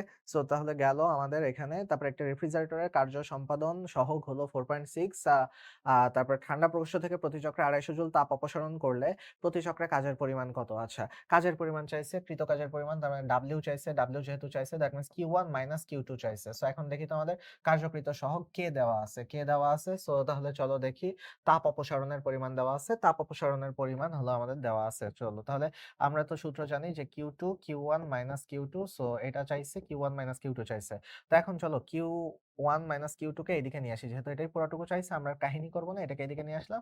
আর Q2 এর ভ্যালু কত বলছে? Q2 এর ভ্যালু বলছে 250 আর এদিকে হলো কত বলছে? 4.6 তো 4.6 দিয়ে যদি আমি 250 কে ভাগ করি, 4.6 দিয়ে 250 কে ভাগ করা আর উপরে 10 উপরে নিচে 10 গুণ করে দিলাম। দিলে তাহলে কত হয়? 2500 2500 কে 46 দিয়ে ভাগ করা। আ এটাকে একটু কাটাকাটি করব নাকি আচ্ছা ডিরেক্ট ভাগই করে দেই। তাহলে 46 দিয়ে 2500 কে ভাগ করলে কত আসে? 250 কে প্রথমে 250 র ভিতরে যাবে ৫ বার, ৫ বার যাবে। ৫ ৬ ৩০ এর ০ হাতে ৩, ৪ ৫ ২০ ২৩ তার মানে ২৩০ ২০ থাকে বাকি। ওকে, দশমিক দিলাম, শূন্য আনলাম। সরি দশমিক তো এখনই লাগবে না। আরেকটা শূন্য আনলাম। শূন্য এনে এর ভিতরে কয়বার যাবে? এর ভিতরে আ ৪ বার যাবে? ৪ বার যাবে। ঠিক আছে? ৪ বার যাবে। সো ৪ বার যদি যায় ৪ ৬ ২৪ এর ৪ হাতে ২ ৪ ৪ 16 আর ২ ১৮৪ সো লাইক ওকে ৫৪ দশমিক সামথিং যেহেতু ৫৪ আছে এক জায়গায় তাহলে ৫৪ টাই হবে উত্তর। ওকে ৫৪ হবে উত্তর। তারপরে আমাদের এখানে কি আছে? একটা কার্নো ইঞ্জিন এত তাপমাত্রায় ২ টা আধানের মধ্যে পরিচালিত হয়। প্রত্যেক চক্রে ১ কিলো ক্যালোরি তাপ গ্রহণ করলে প্রত্যেক চক্রের তাপগ্রাহকে তাপ বর্জনের পরিমাণ কত? তো ভাই এটা আমরা সবাই জানি T1 T2 so ৫০০/২৫০ T1 T2 equals to কত? ১ ক্যালোরি তাপ গ্রহণ করলো। তার মানে ১ ক্যালোরি মানে ১০০০ বাই এই জায়গায় হলো সামথিং Q2 আরকি যেটা আমার বের করতে বলছে। সো দেখো এটা করলে তো ২ হয়ে যায়। সো Q2 এদিকে আনলে অতএব হলো Q2 ইকুয়ালস টু কত হয়ে যায়? ৫০০ হয়ে যায়। ২ এদিকে আনলে ভাগ করলে ৫০০ হয়ে যাচ্ছে। সো তাহলে ৫০০ কিলো ক্যালোরি না ৫০০ ক্যালোরি। সো ৫০০ কিলো ক্যালোরি দিও না ভুলেও ৫০০ ক্যালোরি। এরপরে সমস্ত রুদ্ধতাপে খুব ধীরে মানে প্রত্যাবর্তী ক্রিয়া। প্রত্যাবর্তী ক্রিয়াতে শুরুতেই পড়াইছি ডেল এস হলো 0 হবে। So del S 0। সো তারপরে যদি যাই বজ্রপাতের সময় কতটুকু তাপ হয়? বজ্রপাতের সময় ৩০,০০০ ডিগ্রি সেলসিয়াস তাপ উৎপন্ন হয়। গোলাম হোসেন স্যারের বইতে ডিরেক্ট আছে। স্বতঃস্ফূর্ত পরিবর্তনে এনট্রপি বৃদ্ধি পায়। সো এনট্রপি আর বিশৃঙ্খলা, শৃঙ্খলা না, এনট্রপি আর বিশৃঙ্খলা কই গেল? এনট্রপি আর বিশৃঙ্খলা। এনট্রপি আর বিশৃঙ্খলা বৃদ্ধি পাবে। ঠিক আছে? তারপরে আর কিছু আছে এনট্রপির এসআই একক কোনটা? আমরা জানি এনট্রপির সূত্র কি? dS = dQ/T। সো dQ/T মানে কি? dQ/T মানে হলো জুল পার কেলভিন। ঠিক আছে? Joule per kelvin. So joule per kelvin এটা হলো এখানকার জিনিসপাতি। এবার যদি আসি নিচের কোন প্রক্রিয়ায় এনট্রপি অপরিবর্তিত থাকে? এনট্রপি অপরিবর্তিত থাকে হলো আ রুদ্ধতাপ প্রক্রিয়ায়, তাই না? রুদ্ধতাপ প্রক্রিয়ায়, সমচাপ না রুদ্ধতাপ প্রক্রিয়ায় এনট্রপি অপরিবর্তিত থাকে। এনট্রপি কি? এনট্রপি হলো বিশৃঙ্খলা। আ সো তার মানে শৃঙ্খলাও না, তাপীয় মৃত্যুর সম্ভাবনাও হতে পারে। ঠিক আছে? তাপীয় মৃত্যুর আ সম্ভাবনাও হতে পারে। হ্যাঁ, সম্ভাবনা হতে পারে। আচ্ছা, এনট্রপির পরিমাপ করে সিস্টেম যদি এনট্রপি পরিমাপ করে সিস্টেমের যদি বলতেছে, আরে ভাই দিনাজপুর বোর্ডে যদি পড়তেছি। সিস্টেমের বিশৃঙ্খলা। ওকে, সো গেল। তারপরে সবচেয়ে কম থাকে কঠিন অবস্থায়। যদিও তোমাদের বইতে এটা ডিরেক্ট লেখা আছে সবচেয়ে কম হলো কঠিন অবস্থায়। বইতে ডিরেক্ট লেখা আছে লাস্টে। অপ্রত্যাগামী প্রক্রিয়ায় এনট্রপির পরিবর্তন, এনট্রপি বৃদ্ধি পায়। অপ্রত্যাগামী প্রক্রিয়ায় এনট্রপি বৃদ্ধি পায়, এনট্রপি কখনো হ্রাস পায় না। শূন্য হয় রুদ্ধতাপীয় প্রক্রিয়ায়। এনট্রপি কমে কখন? এনট্রপি কমবে অপ্রত্যাবর্তী। অপ্রত্যাবর্তী কোনটা? অপ্রত্যাবর্তী হলো তোমার এখানে আ এনট্রপি কমে। এনট্রপি কমে। এনট্রপি কমে মানে শৃঙ্খল হয়ে যাচ্ছে। ইউজুয়ালি এনট্রপি কমে না। মানে ধরি না আমরা প্রত্যাগামীতে হলো 0 হয়, অপ্রত্যাগামীতে বাড়ে। বাট এইসব ক্ষেত্রে যদি বলা হয় এনট্রপি কমতেছে বললে রেফ্রিজারেটরের ভিতরের বাতাস মানে জিনিসটা তো ঠান্ডা হয়ে যাচ্ছে। ঠান্ডা হলে নড়াচড়া কম করতেছে। সো ওইটা বোঝাইতেছে। কোন অবস্থায় এনট্রপি বেশি হয়? এনট্রপি বেশি হয় তোমার হলো গ্যাস অবস্থায়। গ্যাস অবস্থায় বিশৃঙ্খলা সবথেকে বেশি, গ্যাস অবস্থায়। কঠিনে তো সবথেকে কম। আচ্ছা, মহাবিশ্বের এনট্রপি ধীরে বাড়তেছে। মহাবিশ্বের এনট্রপি ধীরে বাড়তেছে। সো একসময় বাড়তে সবকিছু তাপীয় মৃত্যু হয়ে যাবে। আচ্ছা ২১০ ডিগ্রি সেলসিয়াস তাপমাত্রা ৬০০ গ্রাম বরফকে তোমার হলো এখানে আ গলালে গলালে এনট্রপির পরিবর্তন কেমন হবে? যেহেতু ম্যাথ করতে বলে নাই, সো ম্যাথ করব না। আ বরফ গলালে বিশৃঙ্খলা বেড়ে যায়। কঠিন থেকে তরল হচ্ছে। সো এনট্রপির পরিবর্তন ধনাত্মক হয়। এনট্রপি বেড়ে যেতে পারে। বাট হলো হ্যাঁ, এনট্রপি বেড়ে যাবে। যেহেতু ম্যাথ চাই নাই, সো এই তথ্য থেকে বলা সম্ভব না, বলা উচিত হবে না। সমষ্ণ প্রক্রিয়ায় স্থির আয়তনে কোন রাশিটি পরিবর্তিত হয়?